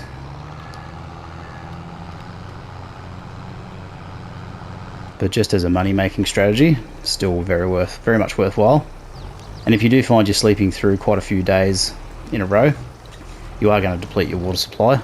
I mean, I do wish they would come out with a feature or a mod that allowed you to plumb these up permanently on console. My understanding there is one on PC, I believe, but it's not like that's outside the realm of possibility to have a plumbed greenhouse. I mean, maybe it's a balance thing. You've got to do some work to get some money out of it. And if you could outsource every job, like, you know, the game may or may not become that interesting, depending on what you're doing. Alright, let's go and... just going to go park this guy up over here for the moment. Alright, let's go and sleep again. Alright, let's check used vehicles first up. Nothing in there that's really interesting at this stage. Okay, wheat's probably got 1 or 2 more days. Chickens have got not much left. So that tractor's actually still running, so let's turn that off. Alright, we're going to sleep again, so we want to get this wheat up. So basically our wheat supply is running very low. Alright, here we are. Probably 1 more day to go, I think, for that. Let's check out the used vehicles. Nice baler. Second trailer. I mean, we don't need another trailer at the moment, but this is not a bad purchase. Field roller. Okay, so we do need to roll our fields for the seed bed. And this is one of the bigger ones. And it's 50 grand, so I'm thinking... how much discount are we getting? Getting a pretty good discount there. I'm thinking this may not be a bad idea. 24 meters is quite large though, so it is going to be it's going to be better suited for larger fields, I think. Let's just have a quick look at comparable rollers. So we've got a 12 meter and then we've got the 24. You know what? I think we're going to pull the trigger on that. So let's buy that. So now we can start to roll our fields once we've seeded. So we'll get that little bit of yield bonus. Okay, egg production has stopped, which is fine. Wheat is ready. And we've got a Valtra A series. Nice work. 105 horsepower. How much is this? It's going to be 50 grand. Right, let's get started on our harvest. Oh, we could let's just do some baling too. How much horsepower requirement's that? 145. What can we get this tractor up to? 135.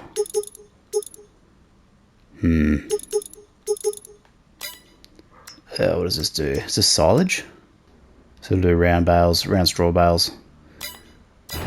Let's have a think about that briefly. Alright, we're going to do a quick headland row.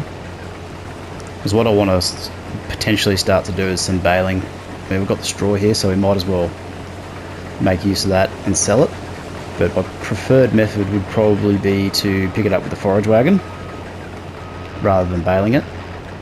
Okay, let's get this guy going on a worker. Alright, let's go have a look at this Valtra A series. Okay, so it's got a 3-point front. So we've got a 3-point hitch on the front. We'll go the 135 horsepower engine. We're going to go... let's go narrow tyres. We don't need a front loader at the moment, so if we do want to, we can change that. Let's change the colour. Let's just go blue. Remove that front load attachment. Alright, let's buy that. So that's 57,000.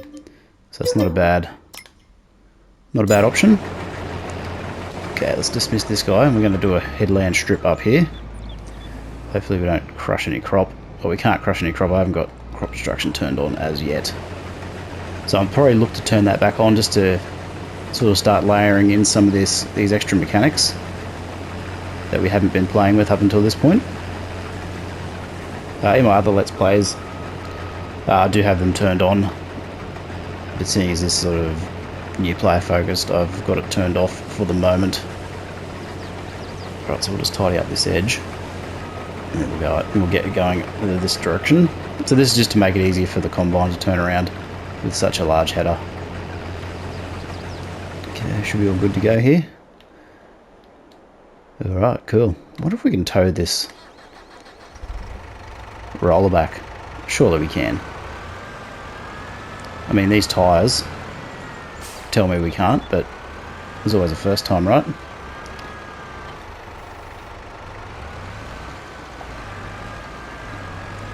Oh, look at this. Little beast. Not the desired configuration. We're going to get up the hill here.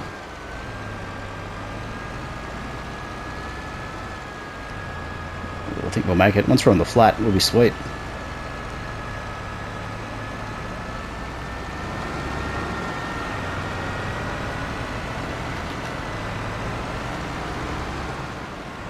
World's largest roller being towed by the world's smallest tractor. I mean, this is not the smallest tractor you can get in game, but still fairly somewhat amusing. I feel like this roller is actually steering the tractor a little bit. I'm finding it hard to keep it straight. Oh, it's because there's not enough weight in the front end. Whoop. Whoa, okay. That was my own fault for not facing forwards. Oh, we've got some wheat here, but oh, that's oat. I don't worry about the oats. Maybe we could harvest it to sell, but I'm not super keen. Just focus on our own fields for the time being.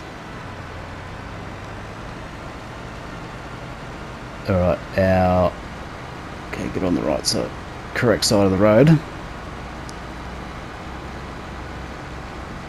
I am from the southern hemisphere, so we drive on the left, whereas other places in the world drive on the right. Hence why I'm all over the place. Get a bit of drift action. Okay, let's grab our big tractor. Actually, no, let's grab this one because it's already connected. Alright, let's get this guy unloaded. Alright, what we'll do is we'll leave that video there. So we'll carry on next episode with the rest of our harvesting. We'll look to sell those eggs soon. Actually, we probably missed the best price for those eggs, to be honest. So we'll deal with that in the next episode as well. But yeah, we'll carry on with our harvest. We'll get this field done, and then we'll come back in. So I'll see you guys in the next one. Thanks very much for watching. Bye for now. Got a bit of a tailgater. I'm watching you, mate.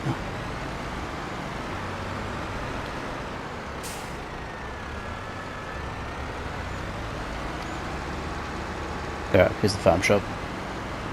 Hey guys, welcome back to AF Farms for another episode of Elm Creek, new player series. So we're just finishing off our wheat harvest on our front field. We've got 2 more fields to harvest, so we're just going to line this guy up. We'll send him off on a worker, and then we'll jump to the build mode and have a quick look at what we're harvesting. So we've got field 49, 48, which we've joined, and then field 47. So that's going to be our combine new tractor. So we've got the new Vulture with the skinny wheels. So let's just take over from this worker quickly, finish this off, and then we'll move on. So before I move on, I'm just going to dump the pipe out into the chicken coop. Alright, let's move on to our next field. Hopefully we can fit through here. Should be wide enough. Nice. Alright, what I'm going to do is I'm going to jump in here, and I'm going to do the perimeter, and then we'll send this guy off on a worker.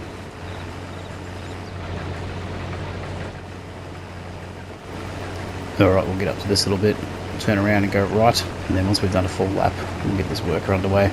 So I don't normally do headland rows like this, but this field in particular, I've always found it a bit of a challenge to get the workers to do, or to take a convenient path. So I think just in the interest of saving time, give them a bit of a helping hand.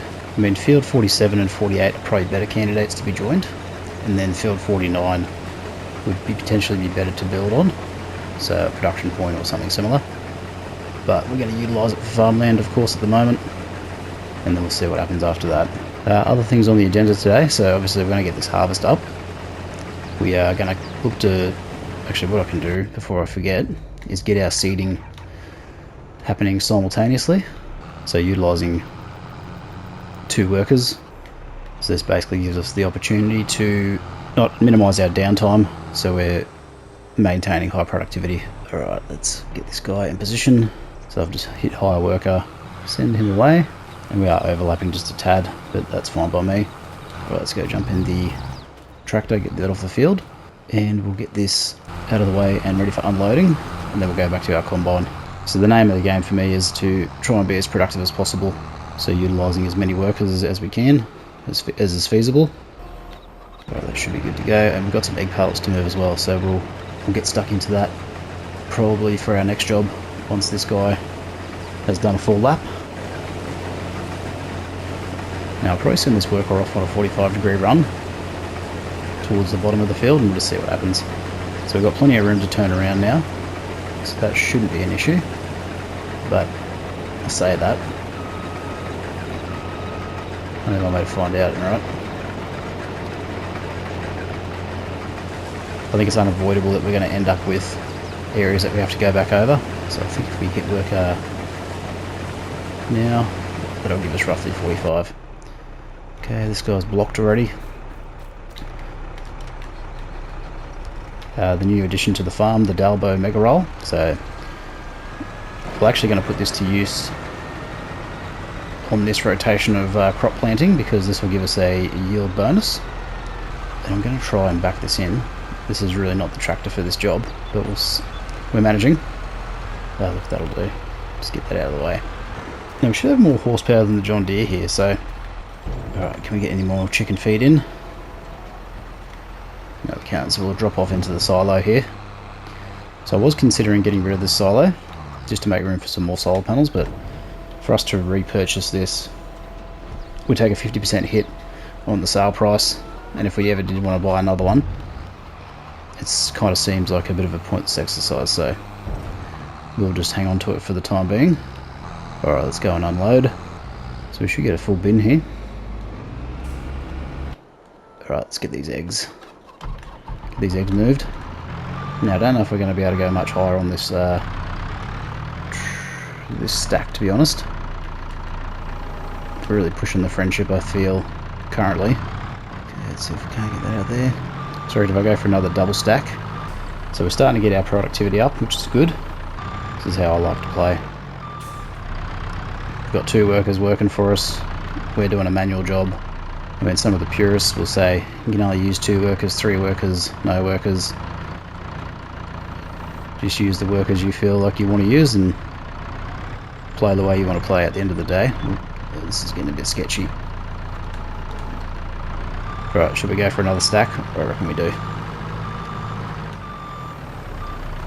It's probably because I'm loading on the opposite side. Normally I load from the left side as we are here. Okay, get it nice and square.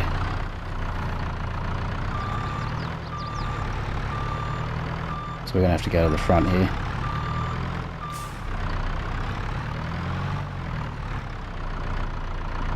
So if you're going to play somewhat realistically, you've got to probably have a good grasp of the telehandler, just because of the versatility of this machine.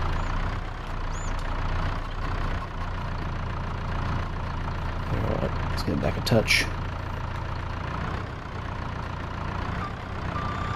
Alright, I don't think I dare do any more. Alright, let's check in on the workers. So this guy has actually done a reasonable job this time.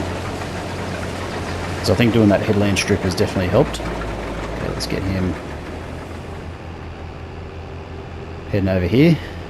I've missed a tiny bit there, but I don't care. It's not worth going back for now. Or I'll just swoop this up in a 1-2 pass. Okay, let's get the rest of that.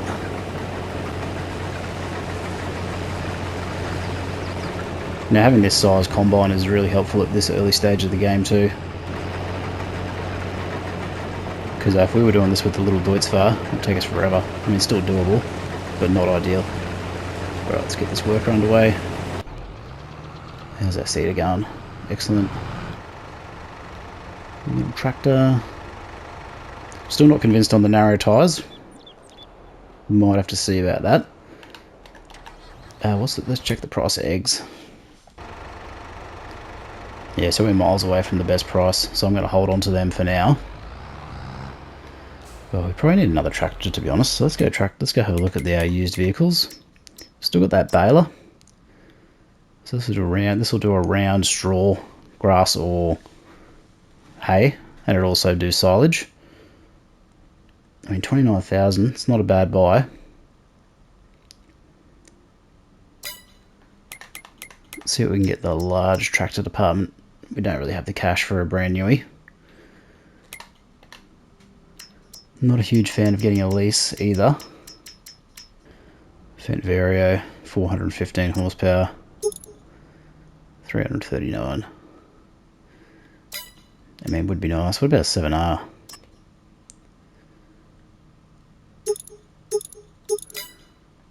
I mean, we could take a loan out. Well, there's nothing stopping us doing that. JCB Fast Track, 289.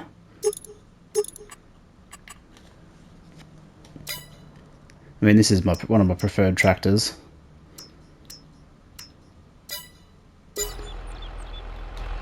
Alright, let's grab our combine. So I'll have a think about that. Could very well be on the cards. But we might just have to settle for just waiting for the time being.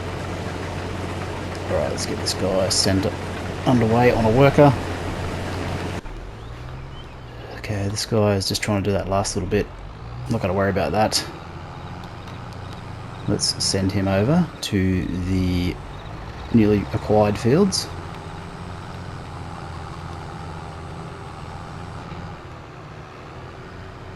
Alright, how are we going to approach this? This is going to be the question. Do I do a headland strip? You know what? I think I'm going to do that. So I'll do a manual lap.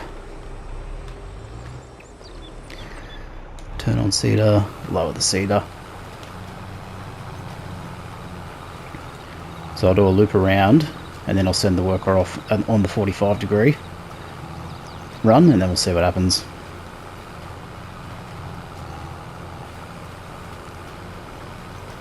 I've noticed this seeder is pretty economical on the seed application and the fertilizer application. And also, if you're unaware, this is a direct drill seeder, so it doesn't require any previous cultivation. We can just basically jump in and go. So our combine's ready to empty, so what I'll do is I'll quickly try not to drop on the crop here.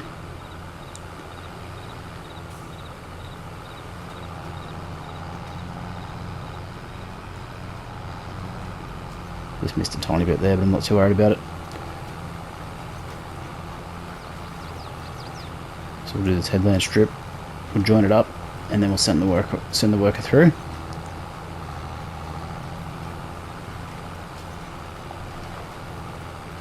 And what I'm probably going to do is I'm just going to go.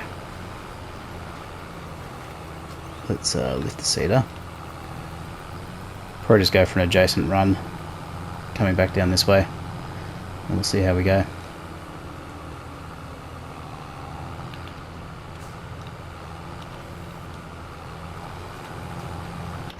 Alright. Let's go and unload. And then we want to roll the seed bed as the next step as well. So we're going to have to utilise the T8 there, the New Holland, because it's got the 350 horsepower engine. Let's crank. Eggs are still producing. Okay, our worker is just driving right on top of that crop there.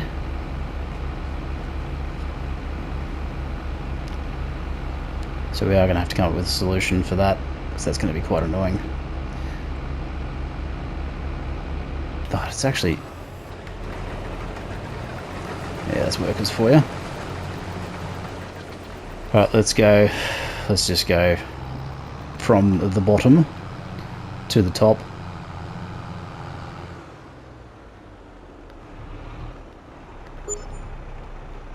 I mean, this should be okay, but we'll see.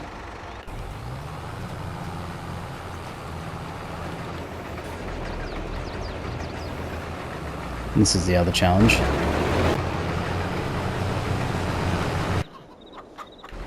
Alright, let's head back to the silo, get this dropped off.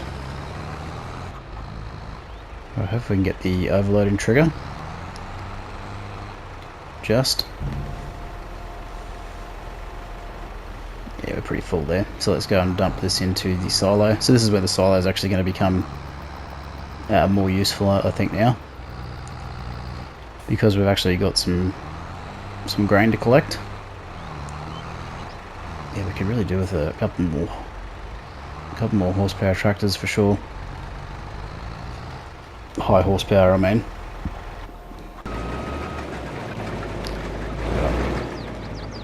This power pole is becoming a bit of a nuisance.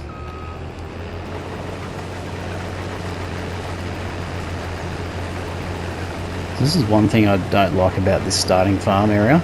It's very sort of pokey, for lack of a better word. It's not very, very open. I mean, I know you can move farms, but most people are going to start in this area and sort of stay in this area. So I'd definitely much prefer if it was a bit more open. Like Port Valeron has got a bit more of an open feel to that starting farm. And I would definitely give it the edge over Elm Creek for that reason. It all comes down to personal preference. How you like to play the game, that type of thing. Okay. How's this guy travelling? So it's not too bad.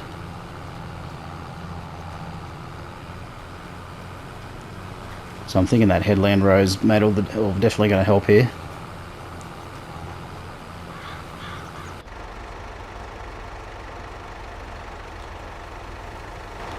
Alright, let's see. I mean, I know this is probably not going to work.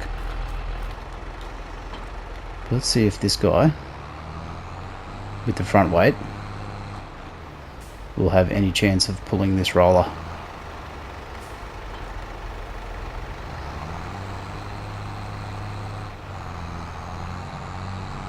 I mean, so far so good, sort of.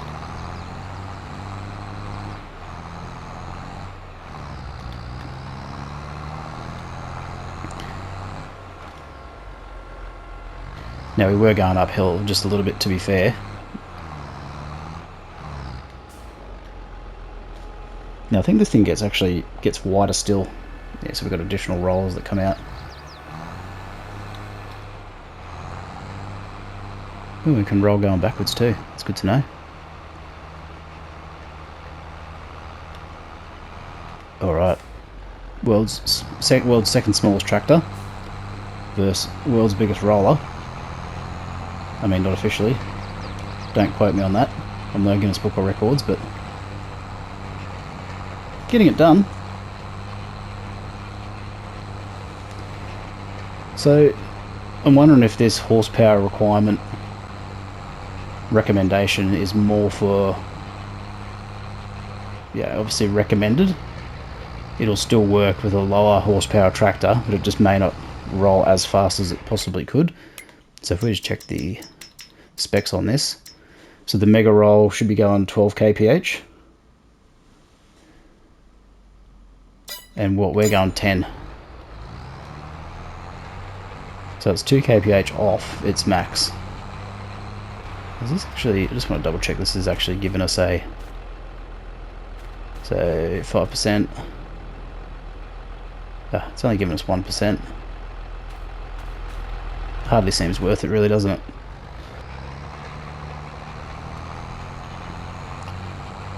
I hope for the next main title that they actually make the field steps a little bit more impactful.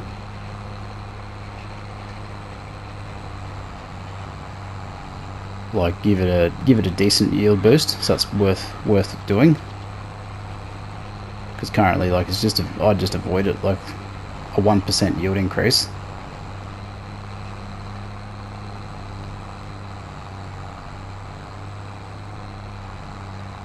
Can't believe how good a job this little tractor's doing. Okay, now we're losing our steering a little bit. Pretty remarkable. Alright, we'll probably get this whole field here if I just straighten up a little bit.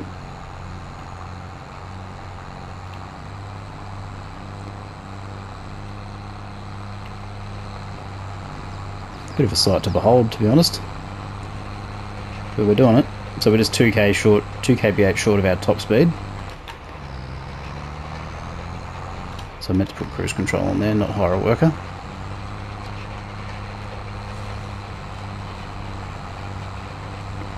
It does give a pretty good field state appearance. Alright, I'm going to get a worker to do this last little bit because I want to check on our other vehicles. And looks like we're done. So let's go.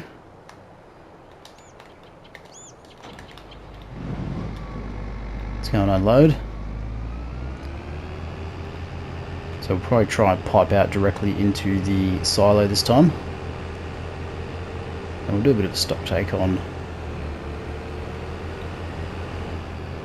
Yeah, I always hit that on the way through. Yeah, we might not be able to actually. So I might have to just leave myself a bit of room here.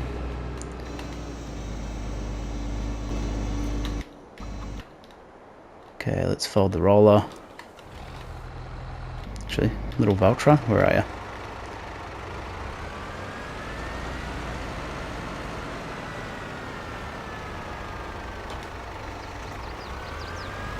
So possibly with some wider tyres, this would probably be a good chance of pulling that roller as well, because I think this has got more horsepower.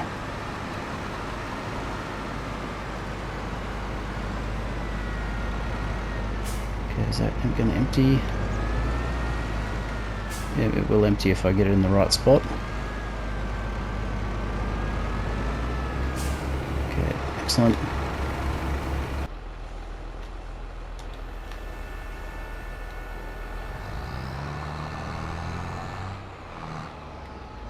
We did miss a tiny bit at the end there.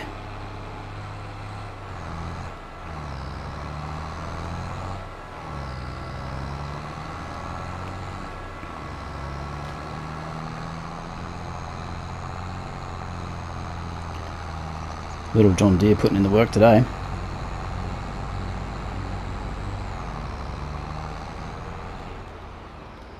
Alright, so leave this guy here in preparation for next job. Gonna just park our combine out of the way just over here. This guy's doing okay. Okay, so it looks like we haven't had any issues with this field since we've done that lap around the outside, so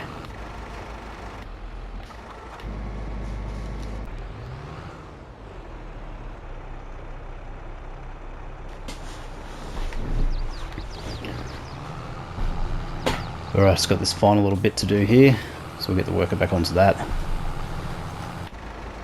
How's our seed bed looking? Nice. It's fertilising. Okay, see if we can't get the worker to knock this over.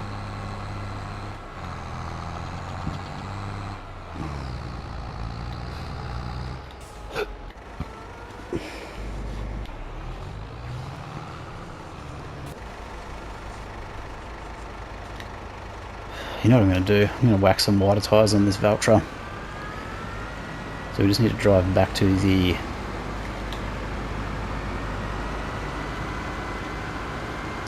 farm shop. I'm also going to throw a front weight on.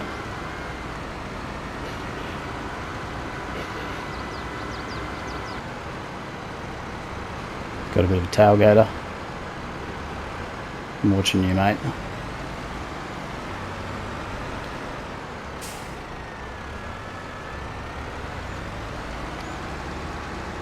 Alright, here's the farm shop. Let's hit the workshop and throw some bigger tyres on this and let's see what happens. So I might even throw some dualies on the back, we'll see. I think we can go front and rear. Let's go customize. Okay. Twin wheels. Yeah, let's go twins. We've got a 3-point on the front. I think that's it. Okay, so that's 6,000 for twins. Cool. Alright, let's do that. Configuration has changed. Good to know. Let's do a quick repair. Alright. And let's also grab a front weight.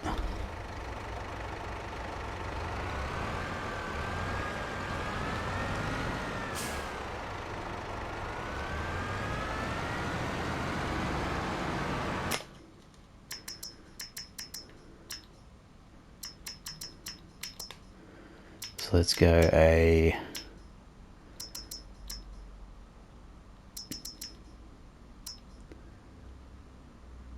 Yeah, let's go this one. Says it's 1,000 kilos. So with something like the roller on the back.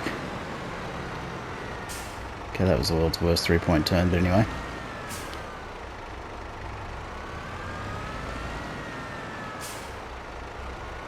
Should be able to still pick this up though.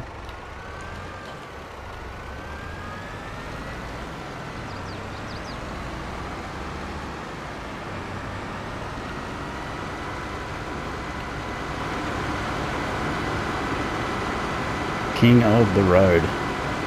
So you get the little tyre deformation there. So obviously as they drive along the asphalt, you can sort of see them bulging.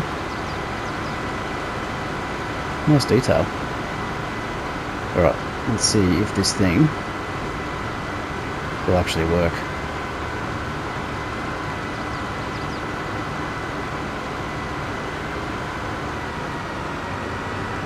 Now I'm going to try the roller with this, of course, so we'll head over onto the field. Now obviously the dual wheels should help us with traction tremendously. And we should have more horsepower than our little JD over here. Okay, let's switch them over.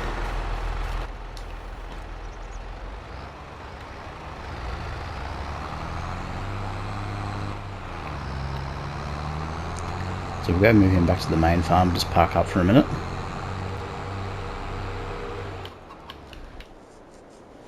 Okay, let's get this guy over onto our other field.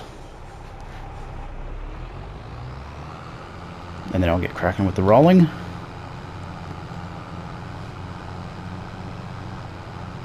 So let's just go from here.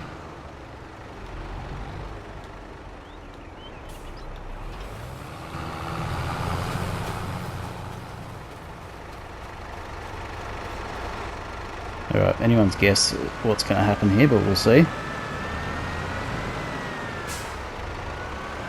We've also got a fully reconditioned tractor here, so we should be a pretty good chance.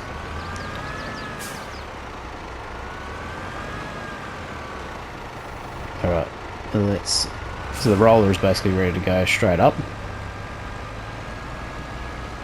Okay, we're getting reasonable traction. Did have some wheel slip.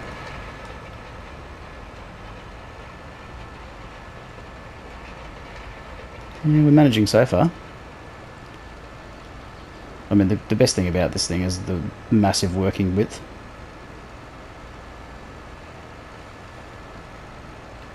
Still haven't got super responsive steering, but it's better than what it was before. Yeah, I'm just gonna back on up a touch.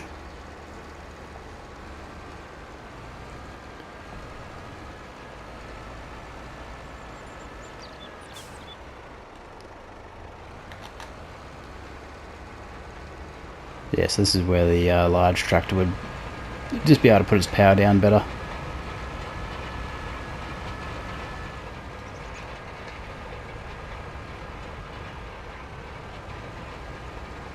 I mean, truth be told, the John Deere was doing a better job than this thing. Maybe that John Deere is actually a little bit more powerful. Let's check that.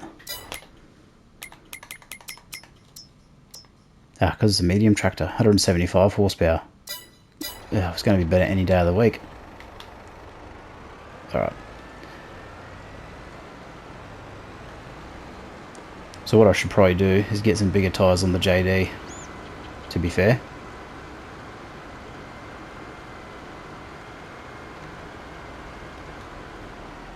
So let's go and do that.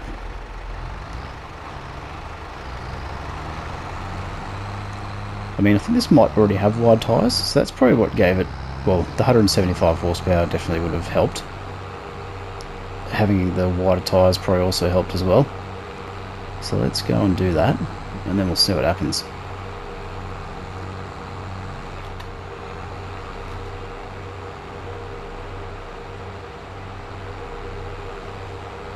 Alright, here we are, let's go over to the workshop. Now, I'm not even sure if this thing can actually take dual tyres, but we're about to find out. Alright, let's repair this.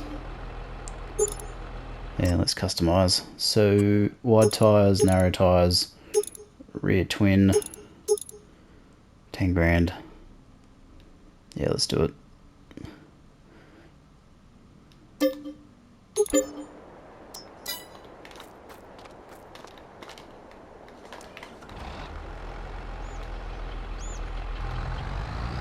Oh, hang on. Don't forget the front weight. So basically my understanding of having dual, triple tyres, wide tyres is to give you more traction effectively. Because obviously, and then you want the extra weight so you can put your power to the ground. Because in a traditional car with a car wheel, you've got a pretty low surface area to maintain traction to the road. But obviously agricultural equipment have got bigger wheels, so we're dealing in more torque force, so the twisting or rotating force of the wheels. So I guess the challenge there is, if you're not heavy enough, you can't sink into the ground enough to pull whatever you've got to pull. So that's why you need probably the weight of the tyres, and then the additional width of the tyres to spread that load over a bigger surface area, and then the ability to put a front weight,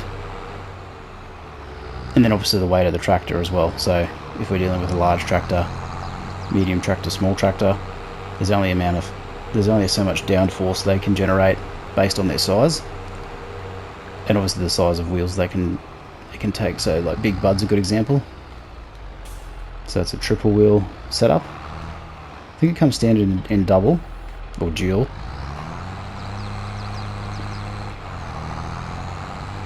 So let's see how we go this time. Okay, let's hook it.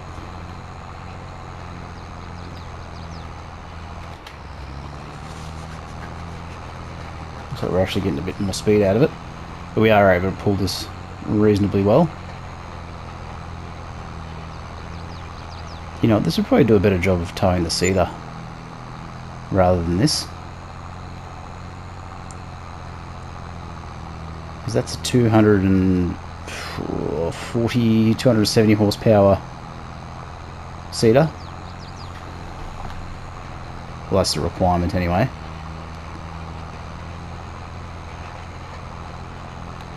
So we're getting a bit of an overlap here. Trees are in the way, which is not helpful.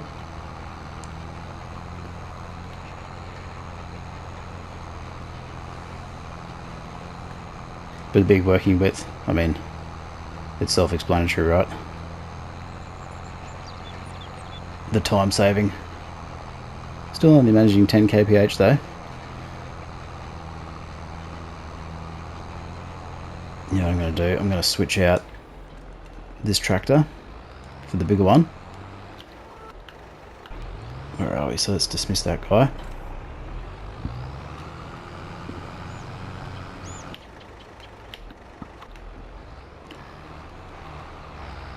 So I reckon this guy's going to be able to tow the seeder pretty well.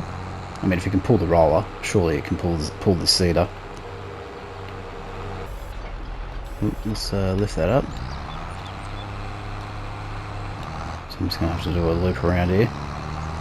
Now we were starting uphill there, so that's why we were a little bit slow on the draw.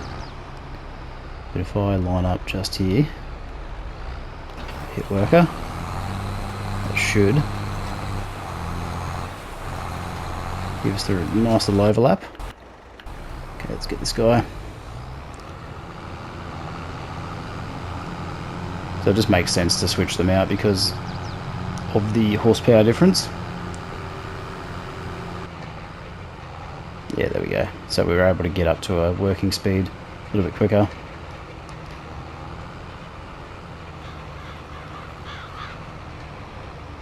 Still probably do with a bit more horsepower though. But this guy's really struggling. Ah, it's the worker, that's why. Alright, now we're all good. So we'll come through here, we'll grab this little bit. And then we'll swing back through, grab that last section through there. We should be able to cut across here. Now I think if you're playing with field stone on also, this will push down the stones. So I think we've got stones possibly turned on here. Not exactly sure. I mean, most of the time I do turn it off. Oh, we've just got to go and hit that other bit. So I'm going to fold it just to lift it off the ground. Just improve our speed to get over here. And then I'll unfold it again. Alright, and then I think that's where we're going to end this video. Oh, got one more little bit there to do. It looks like our other field's ready for rolling as well. Alright, we'll leave that video there. Thanks very much for watching, guys. Really appreciate it. I'll see you in the next video. Consider subscribing if you haven't already. Like the video, leave a comment below, and I'll see you in the next one. Bye for now.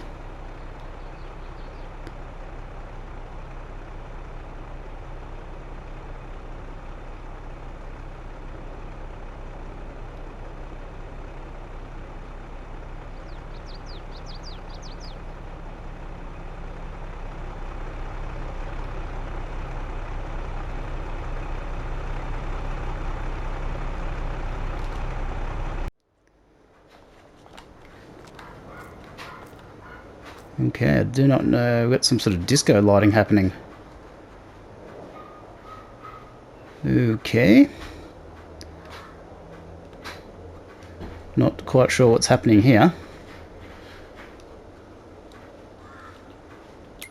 Right, hope you're not sensitive to flashing lights in any way. Please look away right now. Look at that, that's weird.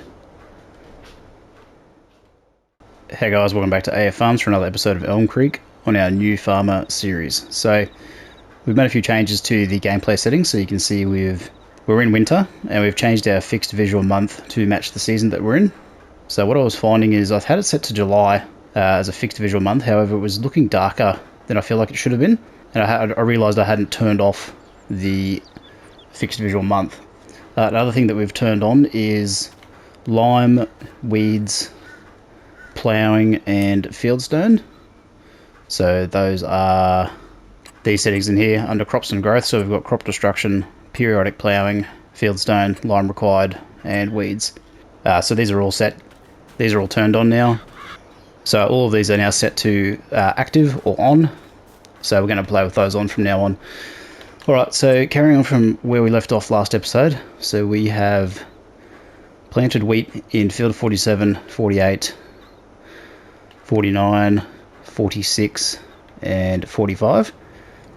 Field 47 needs rolling, so let's get cracking with that. So let's get our roller in position. So it's a bit of overkill for the size of field that we got, however we'll be able to do it relatively quickly. Once we've rolled, we are going to sleep again. So I'm just going to fold the roller quickly so we can get into position. And I'm going to send this guy off on a worker initially, just so I can get this guy off the field and back to base. Another thing you'll notice too is we made some modifications to our tractors. So our John Deere, which we've got here, the Valtra that we just purchased, they've all got They've all got dual tyres. So the Valtra we will probably need to revert back to single tyres, or the narrow tyres, sorry, just because we've got crop destruction turned on. So I'm going to dismiss the AI worker here. I'll just do this section quickly. So yeah, the plan is just to sort of play with a few more of the standard game elements on, and just sort of introduce those elements to our gameplay. So I do play with them on and off, depending on, you know, which map I'm on, what I'm doing, that type of thing. But just as if you're starting out, it's a good idea to turn them all off. Get a handle on just the base mechanics of the game, and then look to utilise them once you get a little bit more confident with how the rest of the game flows and feels. Because you might find you really hate weeds, you might hate ploughing, you might really love those things. It just depends on your playstyle. And obviously those, just making sure we're getting all the field there, all those steps add extra cost, extra expense, extra equipment. So these are things you need to consider, because the gameplay loop also lengthens extensively, because you can't just harvest crops all the time. You've got to actually do some additional steps, but it's really just each to their own. So I do like the visual changes as well, especially these trees. It just makes the area feel a little bit more open rather than having a static environment all the time. And what I mean by that is basically the map, the lighting, the trees in particular. So any of the deciduous trees like the American elm, anything that loses its leaves will have a different appearance. I'm going to get that worker underway. Okay, let's see if we've got any egg pallets to move. We haven't got any. Alright, let's get this guy folded up. So pretty effective at what it does. Just probably we need probably a 400 to 500 horsepower tractor to really tow this effectively. Alright, let's go and sleep. Just double check our used vehicles quickly. Okay, oh, we've still got that baler. You know what, I think I'm going to grab that. So just in case we do some baling down the track, and that is a good discount, and I do like that baler, I've used it before. And we've got a tractor that will comfortably be able to tow that, so.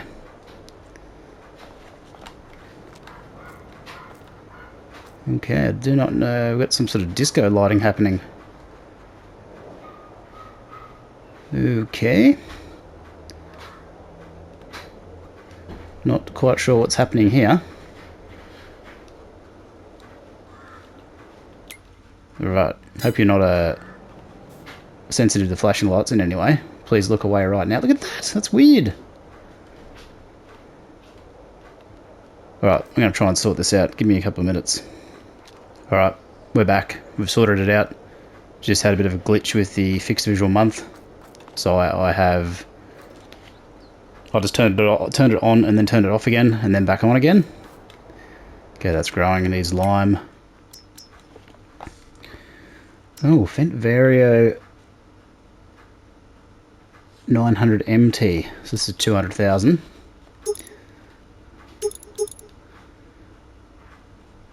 So this would be good for ploughing, other such things. Pretty expensive though. 3-meter tracks. Cool.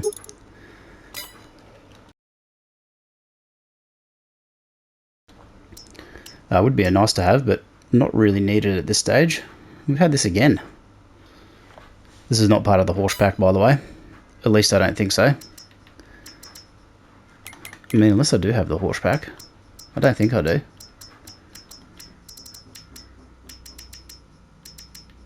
Yeah, no, I don't have it. Alright, let's have a quick look at where we're at. So our fields need fertilising, so we might take care of that with our... So we're going to have to utilise the Valtra for this. So I'm going to go and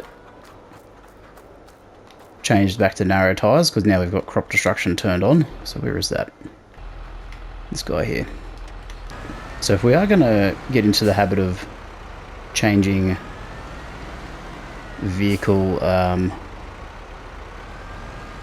tyres and equipment and stuff, we may get a workshop sooner rather than later, because it does become very expensive to do this each time.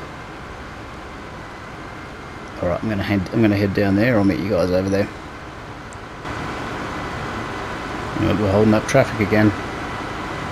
It's unfortunate. Right, here we are at the shop. Oh yeah, there's our baler.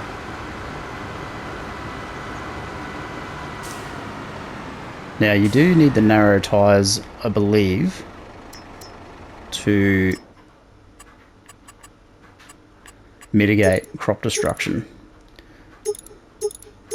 So where's our narrow tyres? So there we go, narrow tyres. Okay, is that charging us for that? No. So I think because we've already purchased it once,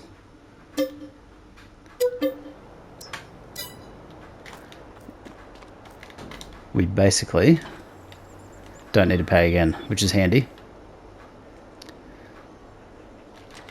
So the workshop is just going to be for convenience more than anything. We also probably need some fertilizer too. So if I was smart, I would have brought the fertilizer spreader with me. But I haven't done that. Whoops. Alright, well I'm going to drive back to the farm, grab the fertilizer spreader. Get some... Well, I could buy the multi-fruit buying station. Alright, I'll see you back at the farm. Alright, here we are. So we're still in March. I've changed the time scale as well back to +5, just so we don't go through our days too quickly. So currently I'm kind of doing 2 episodes per day of gameplay, which is about anywhere from sort of 2 hours or more. Yeah, I'm just going to see if this actually destroys the crop.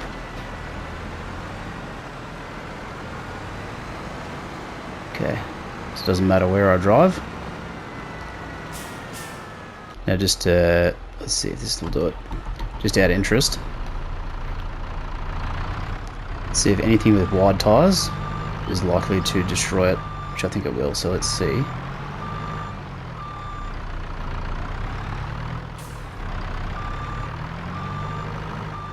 Crop destruction is definitely turned on. Yep. So it must be not until it gets to a higher growth state. I mean, we could just always try this tractor, see what happens.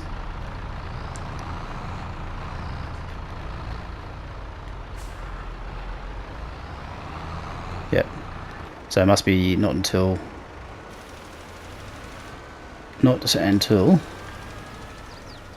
such time as we have a bit of a well, another growth state. So maybe 1 or 2. I might test that actually, just for my own reference.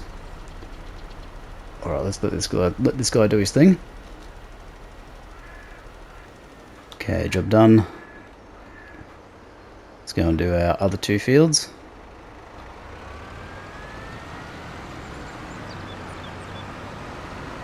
So I'm thinking I'm going to use this Valtra for fertilising primarily.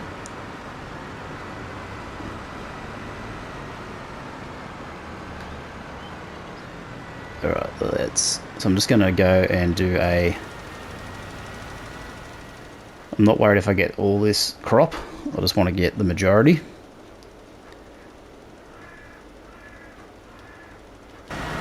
Yeah, what sort of...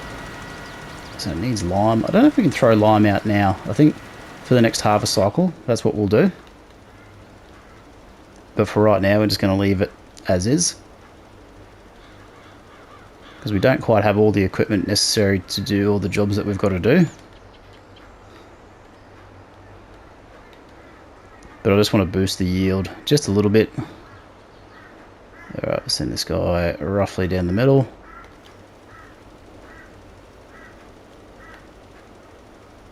So I probably could have done 2 passes here, but...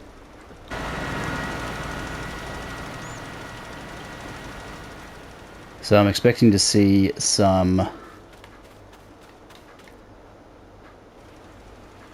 weeds. Okay, let's turn that off. Expecting to see some weeds next pass through. So we may have to hit it with the weeder, which we don't have, so we may have to look to get one of those. This front weight's proving to be quite handy so far as well, which is good. Alright, let's go and sleep. Alright, 11,000 in property income.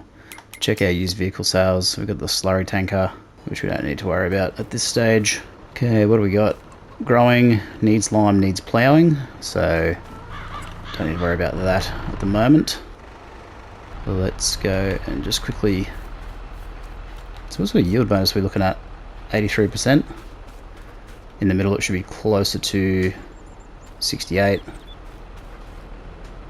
So have we got more yield bonus on the outside? Let's just check our growth map. Needs ploughing, that's why. So we're getting a yield deficit in the middle. Okay, good to know. Okay, let's quickly go and check this field. Probably need to top up the chickens actually, so we'll do that on the next run. Alright, here we are again. Okay, still growing. Needs lime, needs ploughing. Another baler. What do you know? Cool Nespero. So this is our cedar that we already have. So we could potentially have that. So we could get 2 cedars on the go. So we've got the cash for it. So I'm going to pull the trigger on that.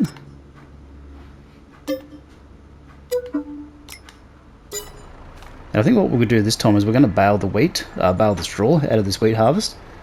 And we are going to stockpile that or either sell that. We'll come up with some plan. Let's have a quick look. Alright, chickens. How are we going for egg price? Price of eggs. 3,500. May. June. So next month we'll sell the eggs. Alright, let's just double check. We are happy with used vehicles. Nothing to really do on the fields. So let's sleep again. Alright, eggs are out of room. We've got fuel. Yeah, no, nothing really of use there at the moment. Let's check out our fields. What have we got? Still growing. Yep, still plugging away. Where's our weed situation? Weeds. Okay, got no weeds. Okay. Alright, we're going to sell these eggs. Now, I said I wasn't going to do another layer. Actually, see if we can destroy the crop now. Yes, we can. Okay, where's our Skiddy Valtra?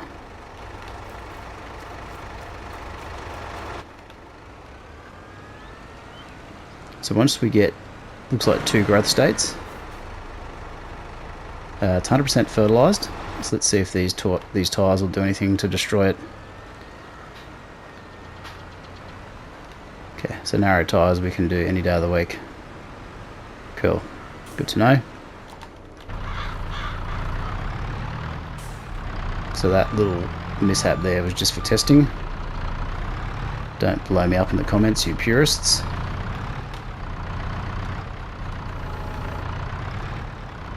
And yeah, maybe I should know a bit more about crop destruction, but I don't normally play with it on.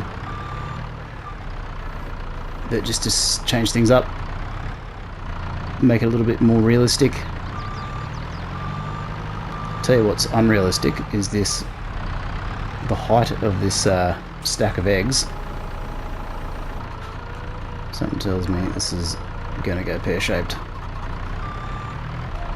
I reckon we can do it though. Let's see. This is getting a bit out of control. I wonder if the tension traps will even go this high. Surely they will. I mean, we're about to find out, so let's see. I'm going to have to restack this. Alright, here we go. Moment of truth. Alright, easy does it. Oh, okay. If I go backwards, is this going to stay? Oh god, we just made it. Right, grab a tractor. I need to be careful here not to bump it. Oh, got it just in time. Alright, let's go sell these. Oh, hang on. What am I doing? Oh, you absolute numpty. Alright, I'm going to attempt to sell these before we have any more mishaps. I mean, not the ideal loading method, but it is what it is. Alright, here we go. Time to sell. Alright, there we go. Not a bad effort. So that was about 250,000, 230,000. Obviously not the best price, not the best time to sell eggs and the best price, but just wanted to get them moved on. And that pile was getting a bit precarious, as you can see from the lean we had. But otherwise, yeah, not a bad little effort. Alright, well I think we'll leave that video there, guys. Thanks very much for watching. Subscribe to the channel if you haven't already. Drop a like on the video, leave a comment below, and I will see you in the next one. Bye for now.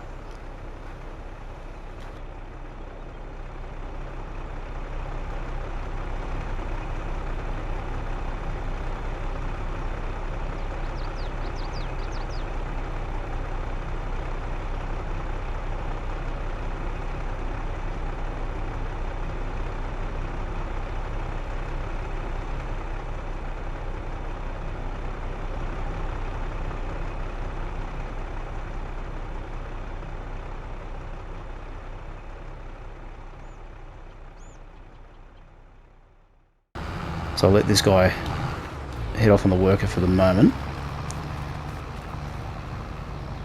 Okay, so what do we got? Weeds growing, needs a hoe.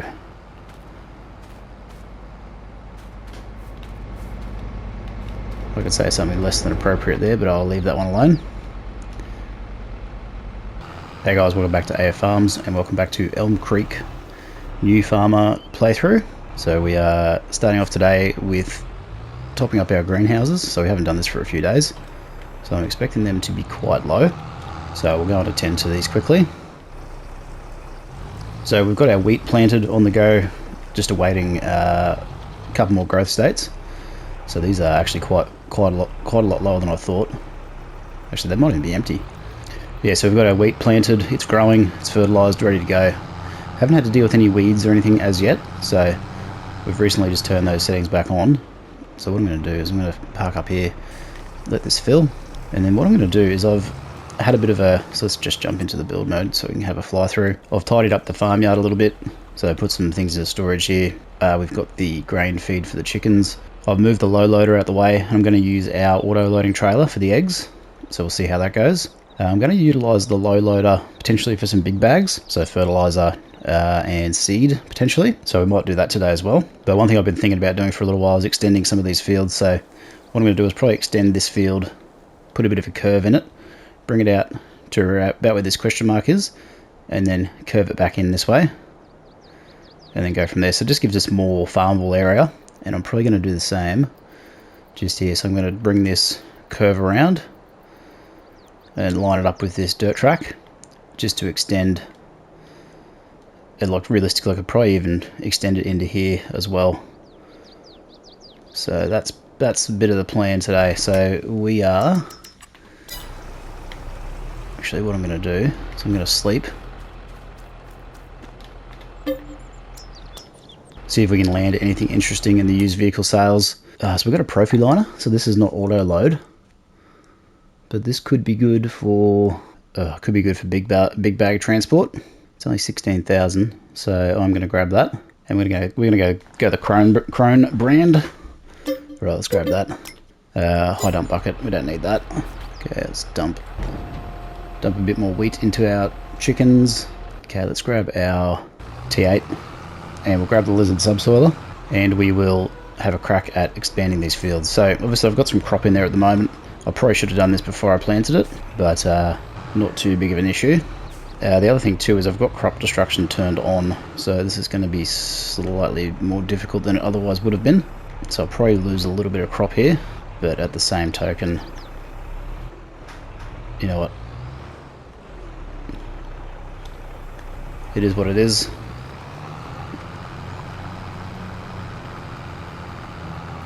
A little bit of pain for a little bit of gain.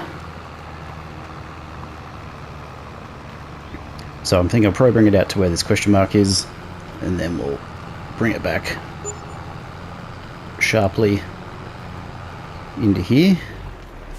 So I'm going to flip this plough around so we don't damage too much crop.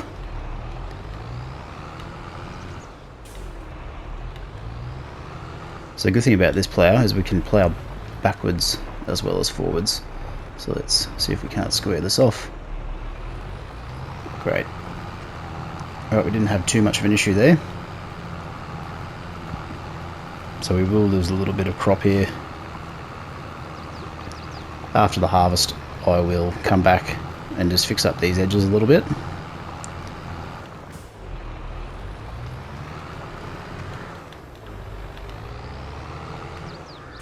I mean, I could have waited until harvest time, but I'm impatient and I'd like to do it now, so strike while the iron is hot, as they say. Now the only issue I foresee is going to be the loading and unloading of those egg pallets. So I'm hoping the position of the auto-loading trailer that I've got there will help with either if I'm using the telehandler or another method. Okay, I'll square that off there. We'll basically be able to use that to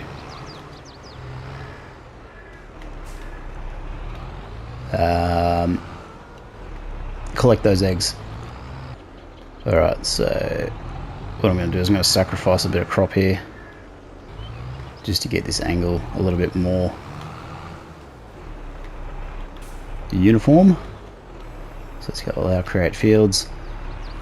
So I'm just going to draw it out. I'm going to go pretty close to these trees.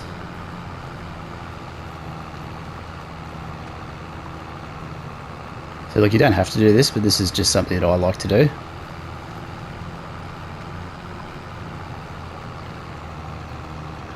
And we're still got to retain a little bit of that path. And I'm just going to bite the bullet and go straight in the middle here. And then join these two together as well. So why would you want to do this? Basically, it's to increase your farmable area. That's basically the bottom line. Okay, so that'll do. Let's lift this up.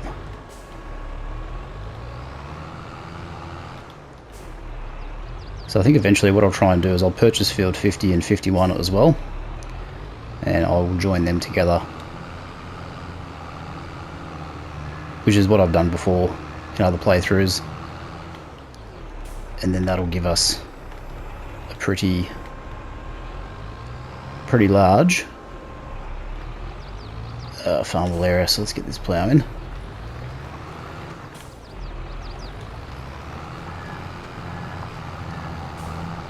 And the other thing I have been doing is using those headland rows and doing the perimeter of the field first, which has just helped us able to navigate the field a bit better. So I think I'll continue to do that. Alright, nice work.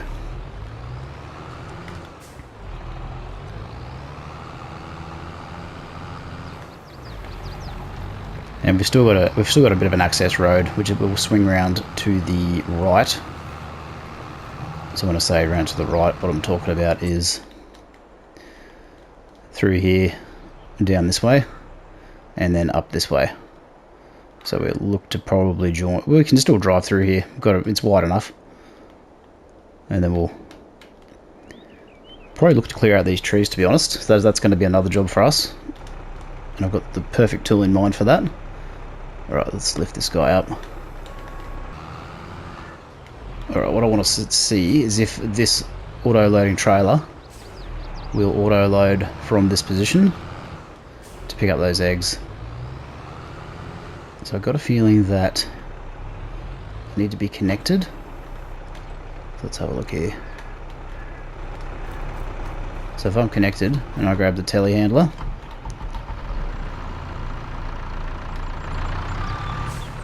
In all honesty, this chicken coop has probably got to be moved at some point. So if we go like this, if we just drive up to it, we'll get the auto loading trigger. Okay, that's good to know. What if we do this without the tractor attached?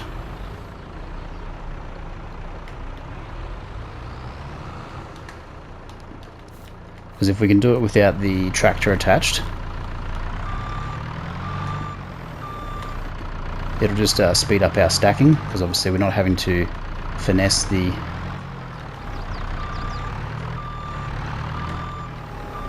Yep, so it's picking it up straight away.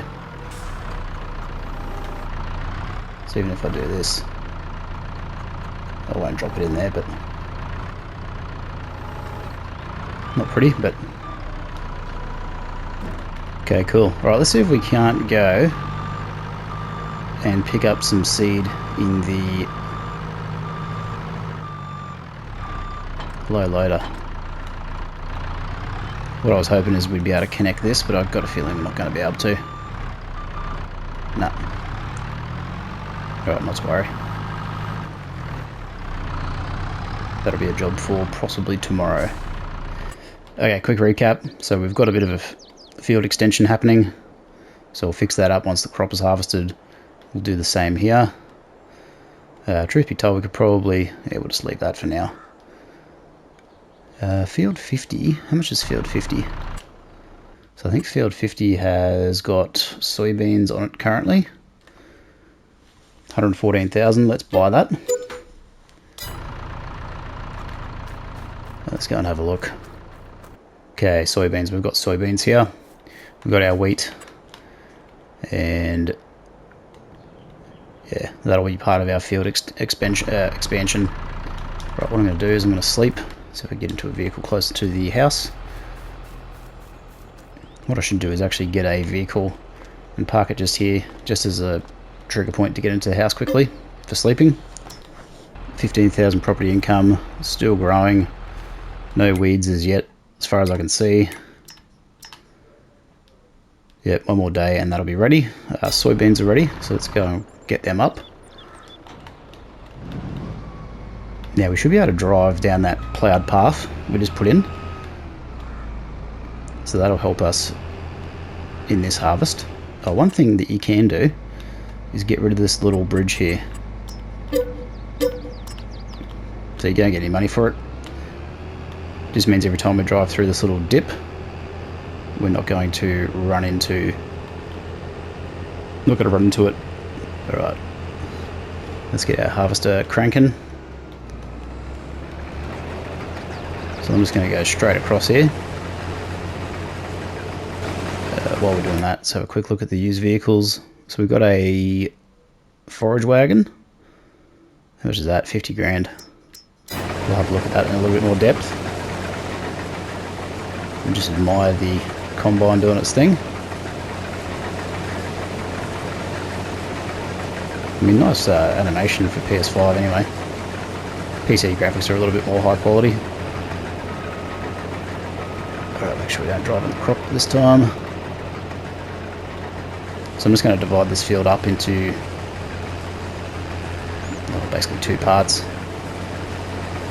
Now, I don't think, if you're using a worker, I don't think you get the crop destruction penalty. So say, for example, if this guy was to drive onto our wheat as a worker, I don't think we would have an issue.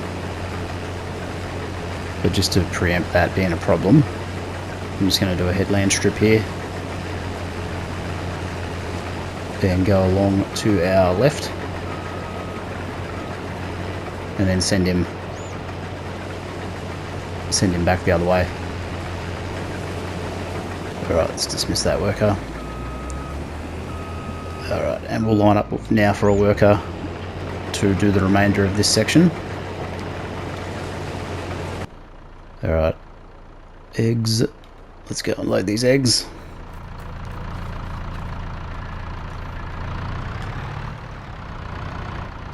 So not a full pallet, but it doesn't matter.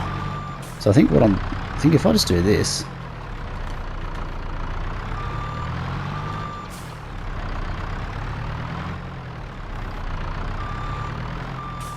But that'll speed up our loading quite a bit as well.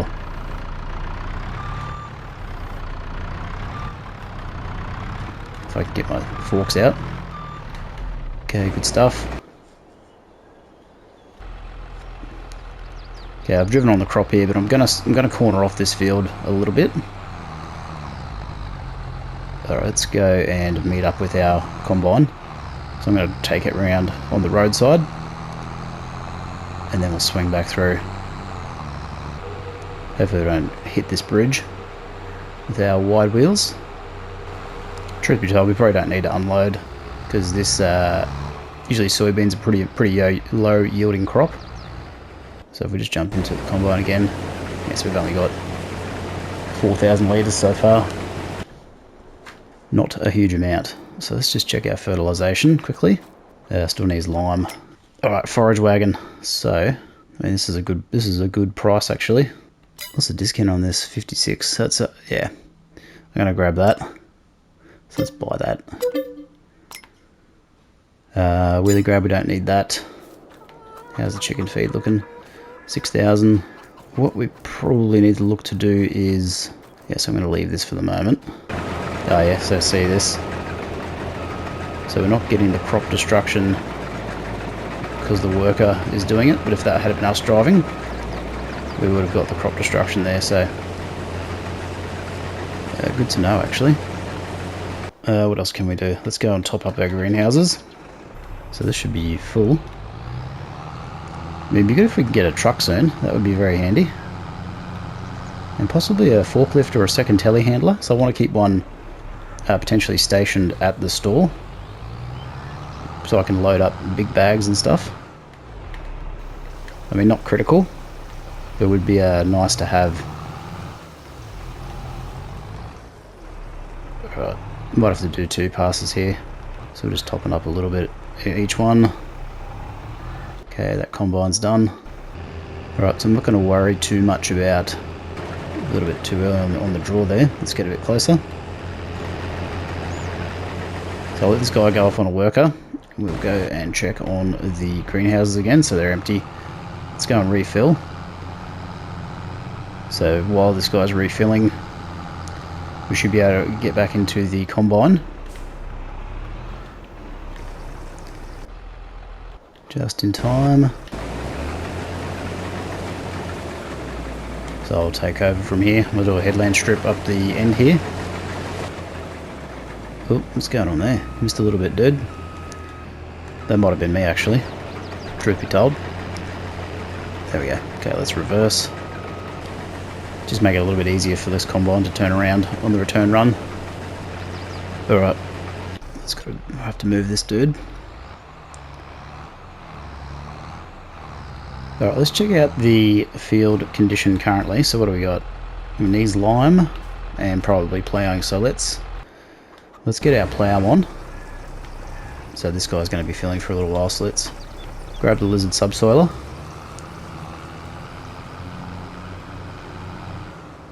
If I can remember where I parked it, I think it was around here. We've got 2 Cornespero seeders now, so that's going to be something we will utilise. Probably really on the hunt for another large tractor. So if we can get 400 horsepower or above for a reasonable price, that'd be what I'd be interested in. Just to give us a bit more flexibility with what we've got to do in terms of planting and other such things. Alright, so am I going to join these fields? I think I am. Alright, let's cruise down here. So we're going to have to cut into our wheat a little bit.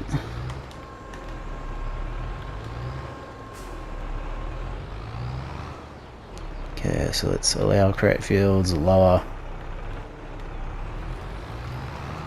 And we'll just take out a tiny, probably 1 row's worth.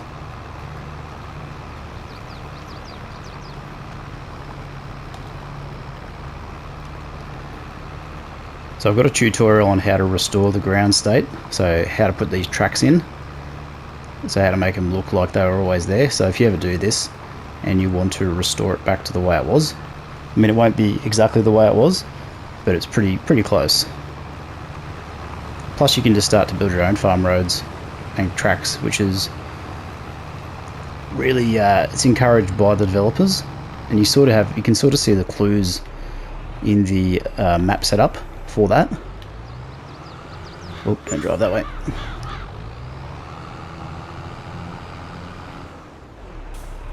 Alright, what I'm going to do is I'll leave this plough here because we are going to come back for it.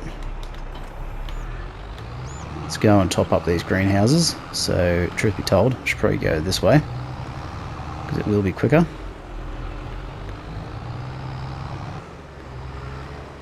Oh, missed that by a mile. Now, I think I did let the greenhouses run dry, to be honest. That's why they're so low. So that's why they're so thirsty. Alright, let's get overloading.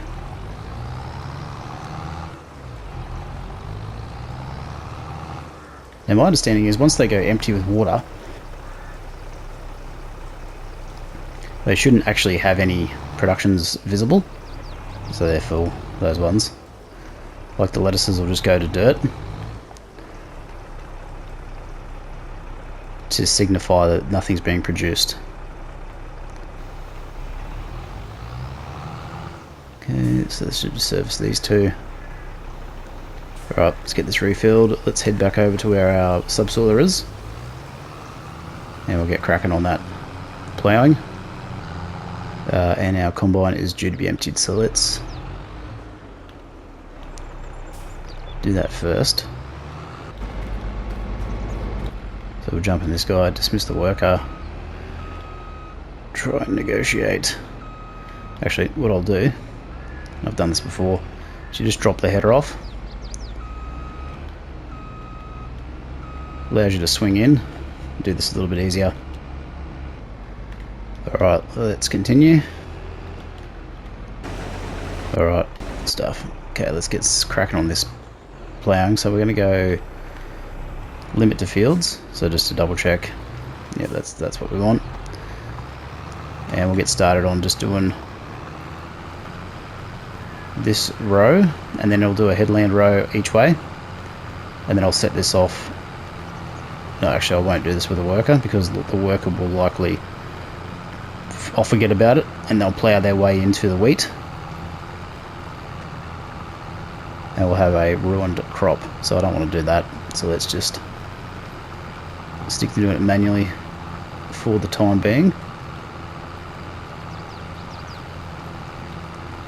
Truth be told, we could probably afford to buy that field over there too. So field 51. You know what, I might actually check that. So I'll get this guy going this way on a worker. Okay, let's check field 51. 91,000. Alright, let's buy that. What do we got? Growing potatoes. Okay, I have no interest in potatoes.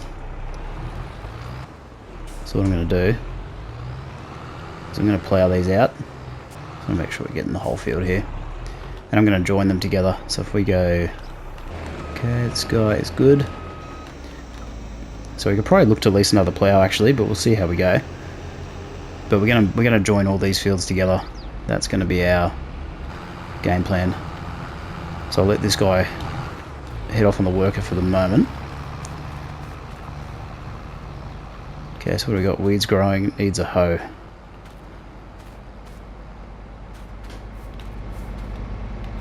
I could say something less than appropriate there, but I'll leave that one alone. Alright, let's leave that video there. Thanks for watching, guys. Just a quick recap. So we've harvested soybeans on field 50. We've done a bit of joining work on fields 47, 48 and 49. Fields 45 and 46 have got a small extension as well. We cut into our wheat crop a little bit, but that's just to give us a bit more room. We've substituted our low loader for the auto loading. I forget the name of this trailer, but it's an auto loading trailer for console. Greenhouses were running dry, so we've topped them up a couple of times. What else? We've purchased field 51. It's got potatoes in it, so we're going to plough them in, and then we're going to join all these fields together. So what we're going to do is we're going to plough, lime, and then fertilizer and seed after we've done this crop here. So this should be ready to harvest tomorrow or the next day, and then we can go from there. Alright guys, thanks for watching, really appreciate it. Subscribe to the channel if you haven't already, drop a like on the video, leave a comment below, otherwise I will see you in the next one. Bye for now.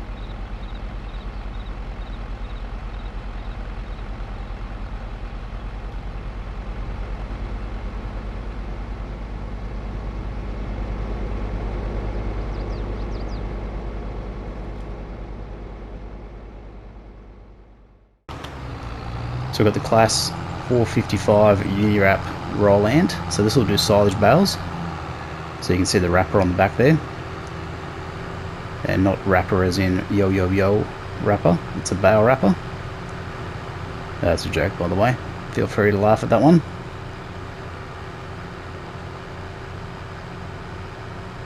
And moving on.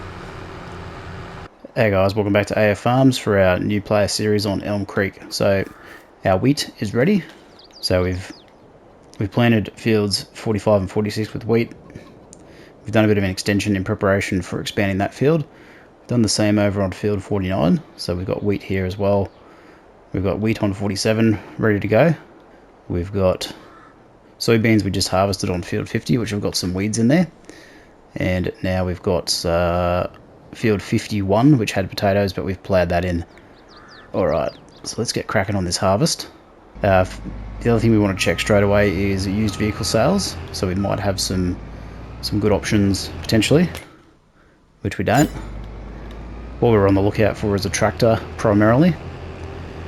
And we do have a few items. We're going to drop the straw for this one as well. So enable straw swath. So we're going to pick up the straw. We're going to potentially use our loading wagon, or we're going to bale it. I'm thinking potentially we're going to bale it because the bales will be a little bit easier to store. However, on the flip side, we could just use the loading wagon, sell it straight away. We've got both options because we picked up a forage wagon in the sales, and we've also picked up a baler in the sales as well. So this is going to help boost our... We just get a bit of crop destruction there from doing that. That's unusual. I mean, probably. Anyway, it's all a learning experience, right? Okay, so what I'm going to do is I'm going to get this guy underway. So I want to see if that actually does destroy the crop. So if I come at it backwards and hook the... no, it just brushes over the top. Okay, good to know. Alright, let's get this guy set off on the worker. Okay, let's do a bit of a stock take of what we've got to do for this episode. So, yeah, it's mainly going to be harvesting. We can look to start ploughing. So I'm going to get straight into that. So I've just got to try and remember this guy is actually doing that, so we don't have any issues ploughing our ready to harvest wheat. So I'll be regularly checking in,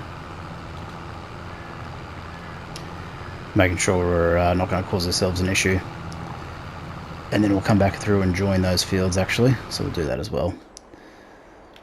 Alright, what else do we have? Alright, let's get these eggs pallets moved. So the other thing we've done as well is we have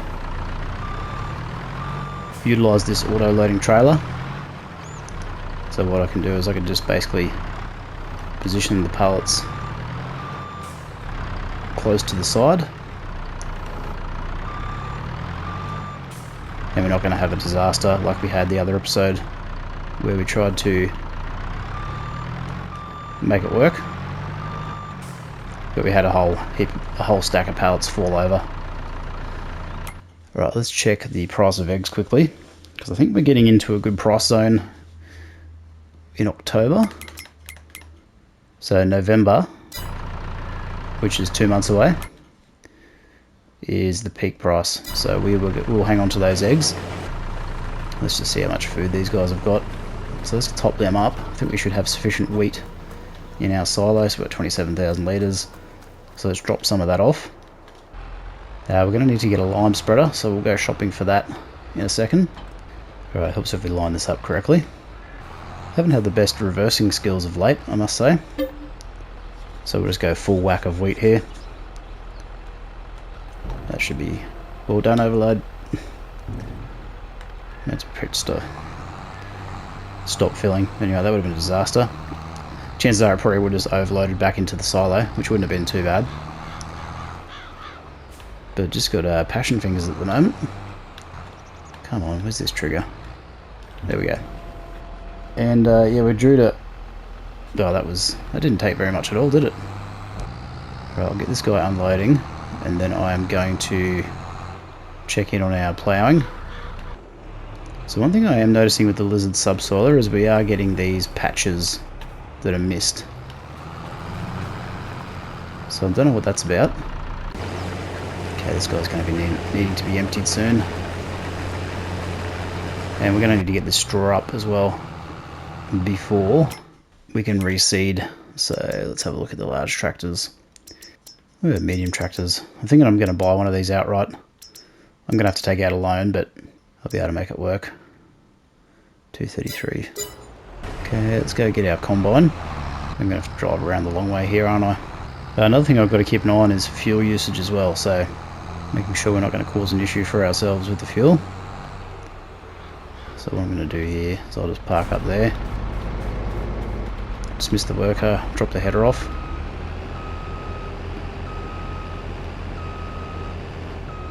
Unload. So we only got small fuel. Yeah, we need a lime spreader as well.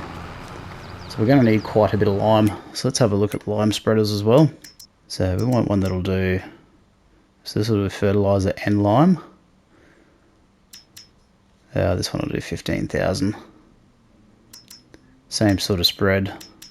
I do have a mod that'll do both. 42 meters, 85 grand though, pretty expensive. Probably going to go with this one, to be honest. The Bredal or Bredal. How much is that? 45 Gs. Alright, let's get... We don't need an extension. We're just going to go 9,000 litres. 6 metre spreading unit. What's the spread on this? 12 meters. Let's just go standard. Okay, this guy is edging a bit closer. Still reasonably clear, so I'm not too worried about him at this stage. Alright, let's get this worker underway. Okay, well, I'm going to park this guy for the moment. Alright, let's head back to the main farm and assist with this harvesting. Now, are we going to bale or are we going to use the loading wagon? That's going to be the question we have to make at this point. Alright, we need to get this guy underway. So the crop destruction texture is an interesting looking texture. It's very distinct, that's for sure.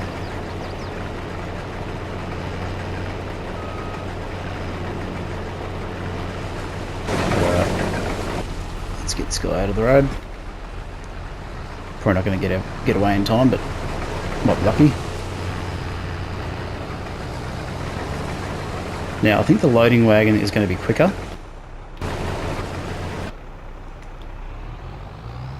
But I think let's just bale it. We'll do this round, we'll do baling. See if it's worthwhile or not.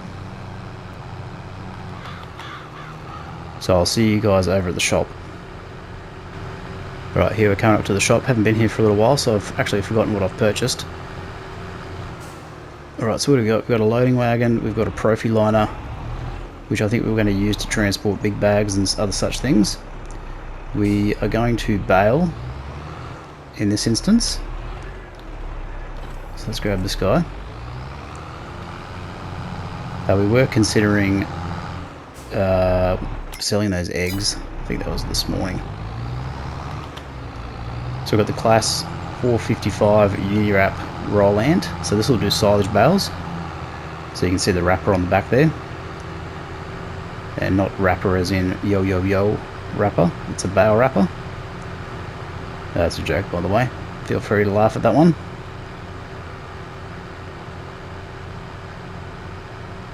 And moving on.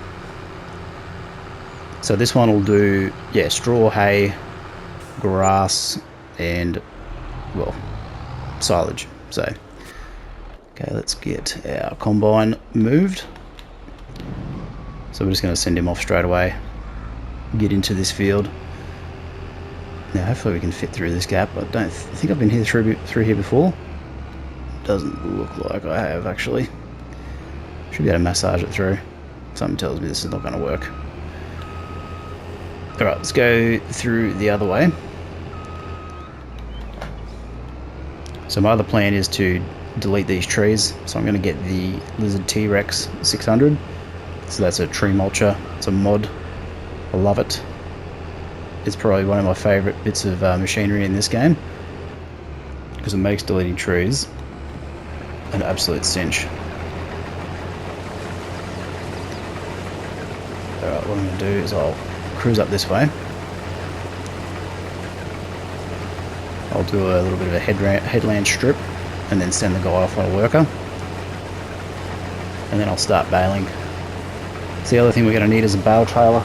So I use the Roland pack, so it's a mod. But there are plenty of options for auto load bales on console and PC. Depending on the baler you've got, will sort of dictate on what sort of bale picker-upper, for lack of a better word, you will need. So it all just depends. Let's get this guy lined up on the 45. Cool. Alright, let's get baling. So, lower pickup, turn on bale, automatic drop. Now this one will beep at you when it's full, so you have to stop. And it'll just eject out the back. So there we go, we're getting full now. So 5,000 litres. Now this should just eject. I'm not expecting this to roll. Or wrap, sorry. Yep. Okay, that's exactly what we want to happen.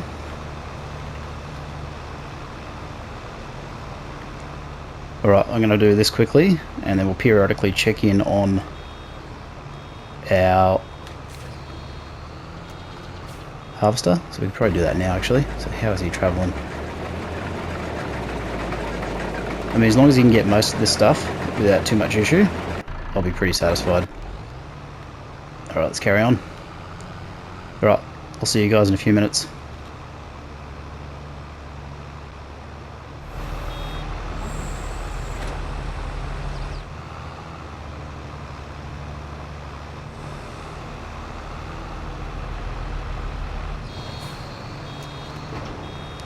Alright, let's go. Our combine's empty, so let's go and unload. So we should be able to get this load in there as well. And then we'll come back, drop that off in the silo. So this guy is managing this field so far so well. I mean, that doesn't sound like the saying. I think it's more like so far so good. Okay, good if I don't run into the header. Okay, let's jump back in the baler. So we're trying to multitask here, minimising our downtime, maximising productivity, especially as a solo player, which 90% of people in this game are. I mean, the multiplayer portion of the community player base is not very big. I myself don't really play multiplayer at all, purely because I'd prefer to play solo. And then when I was looking at playing multiplayer, it's just hard to get into a game. It was very laggy. So I think if those problems were ironed out, now they could just be problems with my internet.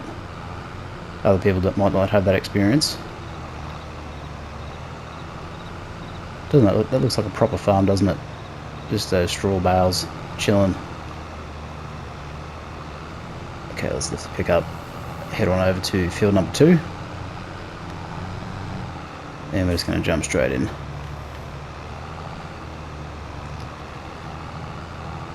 But yeah, playing with friends, playing with other people, definitely is something that Just would add a new element to gameplay. I mean, you can imagine having, I think you can have up to 6 people on console. You can imagine having 6 people working right now. You know, we'd have a combine driver, we'd have a grain cart operator, we'd have someone doing the baling, we would have someone probably starting on the field prep. Like, we'd be doing everything. But obviously, in place of that, we can adopt the AI workers, which are pretty good, and just try and, you know, manage our efficiency. So I could send this guy off on a auto delivery, but potentially this guy will just bin it and drive over the crop no end, which we don't want to do. Okay, cool. So we're hiding in the bushes currently. Whoop, that was a bit silly. Hopefully we can get out of here. Oh no. Oh, are we clear? We're clear. Cross is averted. What I tried to do there was push that bale backwards a little bit, just to give us some room. But that did not work. So I was pretty happy with that combine purchase, to be honest. So that was a good buy early on. I think that one's nearly 400,000 plus to buy brand new. I think we got it for like 200. And we are making pretty good time. So I think what we'll do is we'll get the rest of these bales up. We'll get the rest of that wheat up. And then we're going to plough everything. We'll get it limed. So jump into this guy, see how he's travelling. So he's going to do another 45-degree run, which looks pretty good. Just in time for our baler to be ready to go again. Oh, hang on to it. Yeah, so this is what I like about, this is how I like to play. Just trying to find that efficiency. Efficiency, productivity, improving your output, because you're basically making more money. I mean, there are mods out there that allow you to get unlimited money. And, you know, it's not up to me or you or anyone else to tell you what to do with the game. I mean, there are advantages, but for me it just sort of loses that sort of motivation to play. Because if you're not having a goal in mind, like if you just want to make a massive farm, then no problem, right? And there's plenty of opportunity to play around with decoration, mods. I mean, you can make some pretty crazy looking farms in this game. Like there's so many on YouTube, like No Man's Land, farm ranches, cattle operations, yeah, huge chicken enterprises. Basically, if you can imagine it, you can basically build it in this game. I mean, farm-wise, like you can't turn it into Call of Duty Modern Warfare 2, but I'm sure there'll be some modder out there thinking, hold my beer. Alright, how's our combine going? He's just managing that turn okay. So far so good. Yeah, so I think what we'll do is I'm gonna go hard with a big loan. So I'm gonna drop probably 500k. Because the repayments on 500k are small as. Like the repayments in this game, the loan mechanics don't function like a normal loan in real life. You basically just have an interest payment and cost each and every month. But apart from that, as long as you can pay for it, you're laughing. So I think it's, no, I want to say it's like $1,000 maybe. The interest rate's pretty low, let's put it that way. Unlike other parts of the world where their interest rates are through the roof at the moment. So thank you, inflation. What we'll do is we'll just jump on this row here, having us to turn around. Alright, empty again, so let's go grab our grain cart.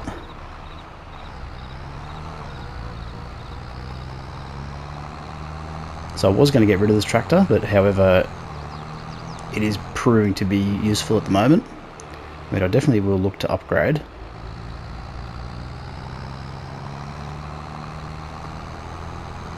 I am keen on trying to get a JCB fast track. That would be my ideal. Or a Fendt Vario 1000. So let's just back that up there. We do also have to deal with weeds and other such things. So we've got that lime spreader that's put us back. I think this loan that we're about to take out will just be about bankrolling a weed sprayer, a lime spreader which we've already paid for, and then we'll see what's left over. And we've also got those eggs to sell, which are coming up to November. So we've got 2 more months.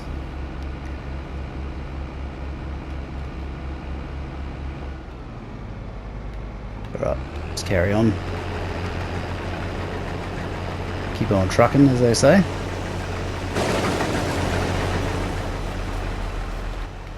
Okay, so I'm going to get this guy out of the way of the baling situation.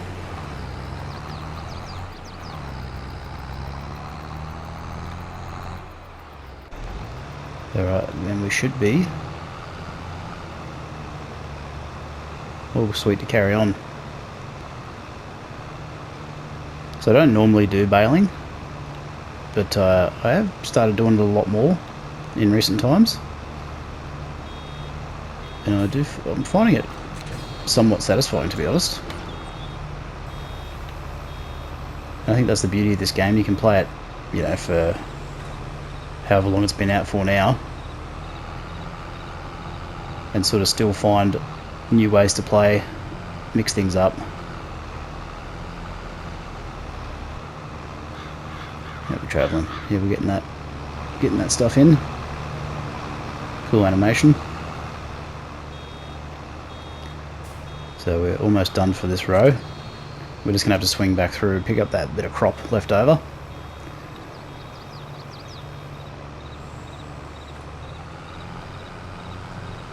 And this field setup is going to probably be quite good for wheat. So this is going to fund our chickens comfortably. So effectively what we're trying to do is we're taking wheat, turning it into eggs, which we can sell for a higher price point. And we're also going to start feeding that grain mill potentially. Although the grain mill that's on this map is quite far away, which I'm not a huge fan of. So potentially, we may just end up expanding our chicken operation. Right, I'm quickly going to grab our combine and just, before he runs over the crop here, just get this little bit of headland strip, because obviously we've missed it on the power pole. Or missed it because of the power pole, I should say. And then we've got a tiny little strip there. And then we've got a strip down closer to field 48 we've got to pick up. And then we're basically done. So I don't think we ended up with a huge yield here.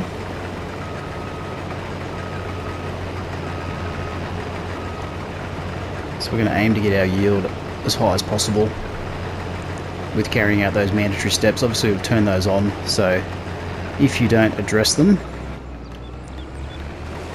you will get a yield penalty. Okay, worker. Okay, let's get baling again.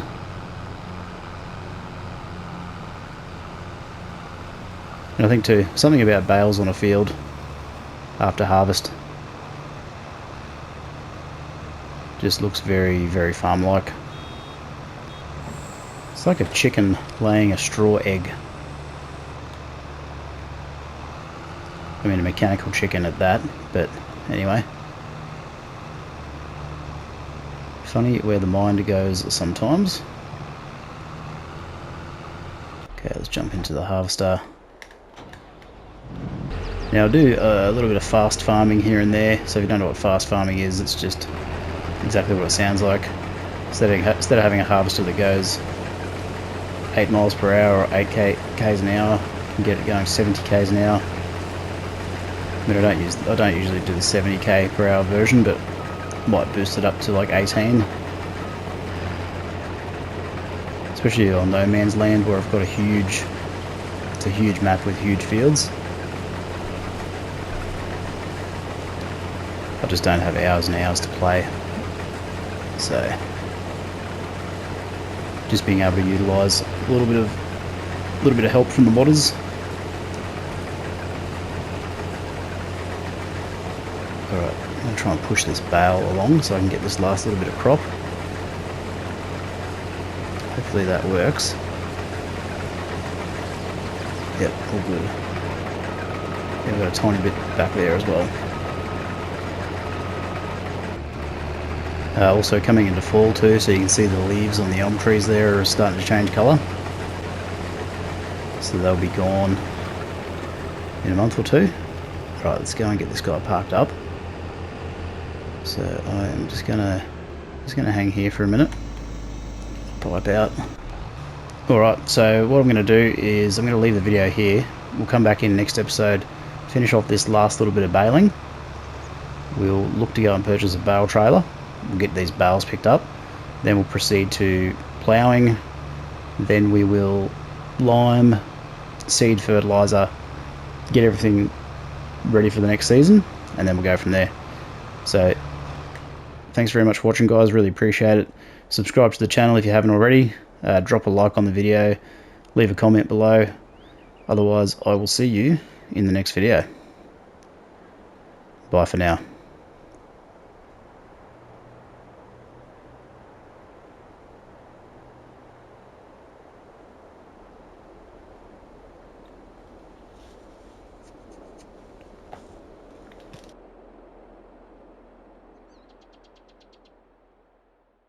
Hey guys, thanks very much for watching. I really appreciate it. Hope you enjoyed the supercut, and I'll see you in the next one. Bye for now.